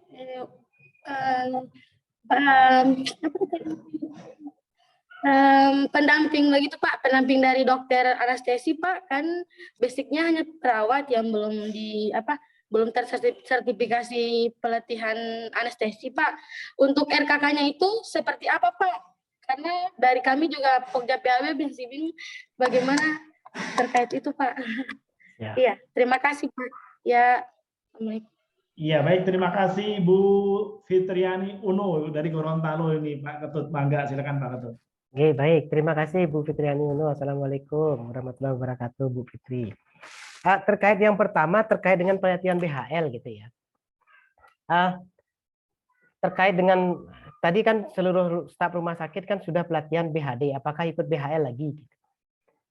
Sebenarnya untuk pelatihan bantuan hidup lanjut itu sebaiknya dilakukan pelatihan kepada baik perawat, baik dokter, baik PPA yang berhubungan langsung dengan pasien, Bu. Kalau kami di rumah sakit kami ya, pelatihan BHL itu rutin. Kalau itu bisa dilakukan in-house kok. Nah, terus instrukturnya siapa gitu ya? Ya bisa dilakukan oleh dokter anestesi, dokter gawat darurat, atau dokter bedah yang memiliki terkait dengan metodologi instruktur atau sebagai TOT di rumah sakit yang memiliki kemampuan atau kompetensi untuk itu. Jadi bisa dilakukan di internal sebenarnya pelatihan BHL ini. Kalau yang BHD ada, kalau tidak salah ya, yang kalau itu dilakukan rutin semua rumah sakit, maksudnya semua staf rumah sakit baik yang bekerja dengan pasien maupun yang cleaning service pun BHD ya. Tapi yang BHL khusus gitu. Jadi di dalam BHD dengan BHL itu kompetensinya tuh lebih spesifik lagi di BHL. Itu bisa dilakukan di internal. Kemudian yang kedua terkait dengan RKK. RKK sebagai perawat anestesi ya Bu, jadi bukan sebagai asisten dokter gitu ya. Asisten dokter anestesi atau sebagai pembantu dokter anestesi, bukan. Kalau RKK perawat anestesi sebenarnya ada rincian kewenangan klinis. Jadi Ibu tinggal hubungin himpunan perawat anestesi di PW-nya masing-masing, gitu sudah lengkap Ibu. Jadi ada RKK-nya masing-masing. Jadi tanpa saya bermaksud promosi Bu, enggak. Artinya karena ini adalah ranahnya perawat, silahkan Ibu berhubungan dengan himpunan ataupun dengan saya pun nanti saya akan coba kirimkan Bu RKK-nya Bu. Tentunya untuk yang bekerja di anestesi maka harus memiliki sertifikasi keahlian Ibu, itu sertifikasi keahlian perawat sebagai perawat anestesi ya Bu ya, itu memiliki sertifikat keahlian. Itu saya rasa Ibu Uno ya, Ibu Fitriani Uno yang dapat saya sampaikan. Iya, iya baik, terima kasih Pak Ketut. Kita ke yang sudah resmi berikutnya nih. Ada Dr. Neni Sri Mulyani. Kami persilakan untuk dibuka speakernya, Dr. Neni. Mangga kami persilakan untuk sharingnya. Baik, terima kasih. Izin Pak Budi off kamera ya. Pak Budi, Pak Ketut, selamat siang. Salam sejahtera untuk kita semua. Assalamualaikum warahmatullahi wabarakatuh. Saya memang sudah bilang-bilang sama Pak Ketut ya sebelumnya bahwa 2C itu sangat sensitif sekali. Betul, Jadi betul. kalau memang itu keadaan luar biasa, misalnya di tempat kami dulu ada transplant hati anak, kemudian mengundang dari anestesi dari luar negeri, itu pasti ada persyaratannya. Tapi di sini tidak disebutkan dalam keadaan luar biasa. Karena kalau memang tadi disebutkan itu bedah torak, kalau tidak ada pelayanannya ya pastinya tidak akan ditulis ada, karena kalau ada pelayanan bedah torak pastinya juga anestesi sudah menyertainya. Nah, yang sering salah tafsirkan adalah bahwa anestesi dari luar. Nah, dari luar itu apakah itu mitra yang kemudian harus, kalau ada mitra yang direkrut oleh rumah sakit harus rekomendasi dari anestesi tetap di situ, apakah itu namanya luar, kemudian tentunya kalau luar itu pasti dapat RKK dan sebagainya, SIP dan sebagainya. Tapi kalau itu sudah masuk, artinya itu istilahnya tidak luar gitu, itu dalam. Jadi bisa disalah tafsirkan dari luar itu apabila tidak ada anestesi, misalnya kebetulan nggak bisa semua, kemudian mendatangkan dari luar. Nah, luar ini yang menjadi masalah. Luar ini kan nggak punya SIP di situ, jadi kan nggak boleh. Jadi itu statement yang ada di 2C itu memang harus diklarifikasikan, karena di di DPCP lain juga nggak mungkin ada orang masuk ke situ tanpa SIP. Perundang-undangan jelas tidak memperbolehkan seperti itu. Nah, ini yang mungkin ada beberapa praktek yang kemudian mengundang dari luar. Luar itu artinya tidak punya SIP di situ. Nah, ini sepertinya kalimat yang itu harus diklarifikasi ke Kementerian Kesehatan gitu. Gimana komentar Pak Ketut? Baik, terima kasih Bu Neni atas masukannya, Bu. Memang betul sesuai dengan ini kita mesti klarifikasi ke Kementerian Kesehatan, Bu. Nah, yang terkait dengan ada pertanyaan dari Pak Laude itu apakah kita bisa sepakati sementara ini menjadi TDD ya Ibu ya, atau seperti apa Bu? Karena kita perlu yang untuk ini untuk yang itu, PAB 2.C Bu. Kalau menurut saya menunggu klarifikasi ya, karena kalau itu artinya hanya sekedar sama-sama bukan yang di luar kompetensinya dokter di situ, misalnya kan ya operasi jantung harus anestesi yang subspesialis misalnya. Nah, itu memang tidak dibahas di situ, tidak disebutkan secara eksplisit di situ. Tapi kalau ada anestesi dari luar, nah itu kan harus ditegaskan. Nanti minggu depan insya Allah saya akan tanyakan ke. Siap. Ya, terima kasih. Terima kasih Pak Budi. Baik, terima kasih banyak Ibu Neni. Jadi kita diingatkan lagi, jadi saya juga diingatkan lagi dan saya akan coba sampaikan dengan teman-teman di anestesi yang sering diskusi. Jadi nanti kita menunggu klarifikasi ya Bu ya. Kami mohon bantuannya Ibu Neni, sudah diingatkan banget. Terima kasih Bu atas bantuannya. Nanti kita tunggu Bu, karena memang betul, karena di situ ada apa namanya, ada double standar gitu kalau perawat ini dokter anestesi yang dari luar itu seperti apa gitu. Iya. Makanya dan kan sudah kita dipraktekkan Pak oleh teman-teman yang dari luar itu kasih Pak Budi. Baik. Terima kasih Pak Ketut. Kita karena waktu juga yang hampir mendekati pukul 11, tapi kita harus segera ke teman yang lain. Ini sudah ada Ibu Febrina dari RSUD kelas D. Silakan Ibu Febrina, dibuka speakernya.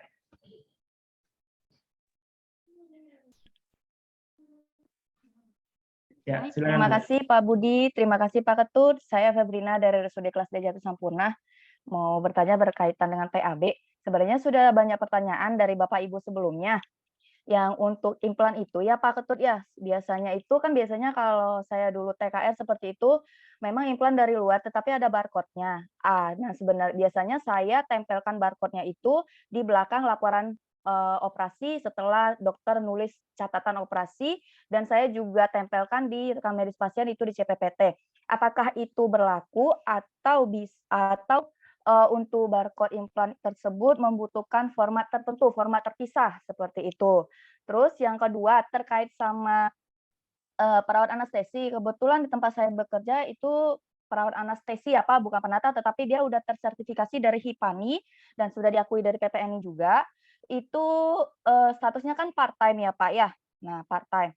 Dan kebetulan seperti tadi telah dijelaskan sama Pak Ketut, untuk anestesi tindakan medis itu tidak boleh dilakukan oleh perawat anestesi maupun penata anestesi, tapi harus dilakukan oleh dokter. Nah kejadian di tempat saya itu karena dokter anestesinya hanya ada satu untuk sementara, dan selama ini berlangsung itu yang dilakukan itu oleh penata anestesi perawat anestesi part-time tersebut. Nah, di pedoman dan panduan pengorganisasian nanti di bedah dan anestesi kan itu ada struktural organisasi ya Pak ya, ada pengorganisasian keanggotaan. Nah, apakah perawat anestesi part-time ini masuk dalam organisasi di pedoman tersebut, dan sementara kan SIP-nya juga belum ada di rumah sakit karena beliau masih keterikatan SIP di rumah sakit tempat beliau bekerja yang lainnya untuk perawat anestesi ini.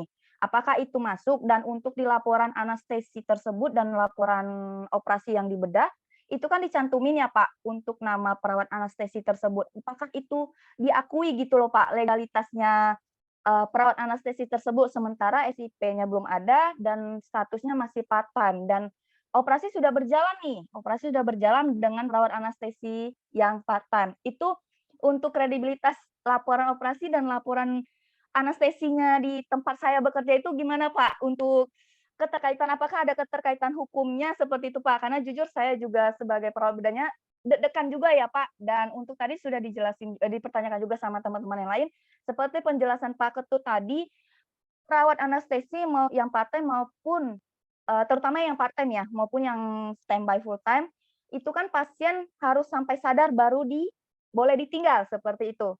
Nah, maksudnya itu sadar, apakah sampai maksudnya sadar di meja operasi atau sampai pemulihan di RR, sampai nanti pasien itu dipindahkan ke rawat inap. Nah, seperti itu Pak, karena kebiasaannya selama ini kan hanya sampai meja operasi dalam keadaan sadar. Misalnya kalau kita GA nih atau IVA sedasi ini. Nah, pasien kalau dalam meja operasi kan udah sadar, baru kita pindahin ke bed di RR. Nah, apakah itu bisa ditinggal atau sampai pasien pindah ke rawat inap, seperti itu Pak. Dan ini semua kan nanti kembali lagi ke kebijakan dari pimpinan rumah sakit, seperti itu Pak. Sekian Pak pertanyaan dari saya. Terima kasih. Iya, baik, terima kasih. Ini kayaknya Ibu Febrina sudah menahan lama ya, pengen menyampaikan ini ya. Dan ini penting sekali. Pak Ketut dipersilakan Pak, biar Bu Febrina terpuaskan gitu ya. Maka Pak Ketut. Baik, terima kasih Mas Budi, dan terima kasih Bu Febrina ya. Jadi rumah sakit Jati Sampurna ya. Ini sebenarnya kalau boleh dibilang curhatan pribadi atau curhatan dari kepala kamar operasi terkait dengan perawat anestesi gitu ya. Oke, yang pertama terkait dengan anestesi yang dilakukan oleh staf gitu ya. Yang pertama terkait dengan staf yang di luar gitu ya. Jadi kalau memang mau dimasukkan ke, yang jelas begini, di pedoman secara struktur itu harus jelas bagaimana sebenarnya susunannya. Jadi intinya adalah ada dokter anestesi, ada perawat anestesi, ada penata, silakan yang ada, kan gitu kan. Kemudian yang kedua, itu harus ada. Jadi jangan sampai dokter anestesi, nah terus siapa nanti yang sebagai timnya gitu. Jangan sampai perawat bedah instrumen juga sebagai tim anestesi. Nah, itu menjadi kualat. Itu yang pertama ya. Kemudian yang kedua terkait dengan struktur itu pasti harus ada disampaikan. Nanti bagaimana mekanisme, apakah part-time atau full-time itu silahkan. Jadi nanti KPS itu yang akan menjawab semua secara keseluruhan. Ada kontrak kerja di situ ya. Kemudian terkait dengan di laporan anestesi. Nah, apakah secara legal masuk enggak perawat itu? Gini, kalau kita terkait dengan secara legal, maka perawat yang bersangkutan walaupun part-time gitu ya, walaupun part-time, dia harus mengurus SIPP. Jadi yang bersangkutan STR-nya harus dibawa, kemudian STR-nya ya. kemudian sertifikat keahlian juga harus diajukan, kemudian dia harus ngurus SIPP. Nah, sesuai dengan ketentuan yang baru kan bahwa apa namanya, perawat itu boleh praktik 2 tempat. Itu yang perlu diinginkan. Nah, kalau umpamanya itu sudah ada SIPP, harus juga dilakukan kredensial gitu. Jadi kredensial perawat itu mesti kredensial yang dilakukan oleh semua perawat ya, baik perawat baik yang part time maupun full time itu mesti dikredensial. Jangan sampai kalau yang part time tidak dikredensial. Nah, itu nanti kalau terjadi sesuatu, karena saya pernah ada di Bali nih, kalau di Bali ada saya mendampingi perawat yang tersangkut kasus hukum nih terkait dengan tidak memiliki izin gitu. Jadi secara aspek legal, kalau sudah legal syah ada RKK sampai ke RKK turun, maka silakan di laporan anestesi itu gitu ya. Nah, dicantumkan. Tapi kalau enggak, berarti siapa yang memiliki izin itu yang dicantumkan. Karena saya rasa tidak tertutup kemungkinan bahwa perawat anestesi itu tidak cukup. Kemudian yang kedua terkait dengan standar. Pasien boleh ditinggalkan itu gimana gitu ya? Sadar. Sadar apa tidak kan gitu. Nah, sekarang yang menjadi patokan adalah airway breathing, Bu. Gitu. Jadi ada skor. Jadi jangan sampai pasiennya masih tidur terus ngorok terus ditinggal. Ya itu pola besar itu. Justru itu harus. Jadi seorang perawat anestesi itu memang betul-betul kalau sudah sadar bagus komunikatif, tidak ada permasalahan dengan airway breathing, saya rasa bisa ditinggalkan. Gitu sih saya rasa, Bu. Jadi bisa dia bekerja di tempat lain. Jadi intinya adalah jangan sampai mengabaikan masalah life support lah, masalah kehidupan. Gitu sih saya rasa ya, Ibu Febrina dan Mas Budi. Oke. Terima kasih. Iya, baik. Terima kasih. Semoga Ibu Febrina terpuaskan. Nanti kalau belum terpuaskan, di Larsi Talk berikutnya bisa kita berikan waktu lagi, Bu Febrina. Siap. Curhat kembali. Larsi siap menemani Ibu Febrina. Baik, kita akan lanjut. Tadi bagus sekalian, waktu sudah menunjukkan pukul 11:01. Kami sangat mohon maaf atas ketidaknyamanan bagi Bapak Ibu sekiranya karena waktu juga sudah harus memisahkan kita untuk episode kali ini. Kami berterima kasih dan mau menuang kepada Ibu Siti Isaroh, kemudian juga Bapak Ditya dari Rumah Sakit Ortopedi, Bapak Hari Musedi, lalu Ibu Susanti dan juga Ibu Suraya Lisa Dewi yang sudah resen tetapi mohon maaf sekali belum bisa kita berikan kesempatan untuk bertanya. Nanti kita berikan ruang yang lain untuk memperdalam lagi sesi kita kali ini, tapi karena waktu juga yang harus memisahkan kita. Sekali lagi, Bapak Ibu sekalian, kami mohon maaf sekali, baik pertanyaan di chat Zoom maupun di raise hand yang sudah Bapak Ibu sampaikan.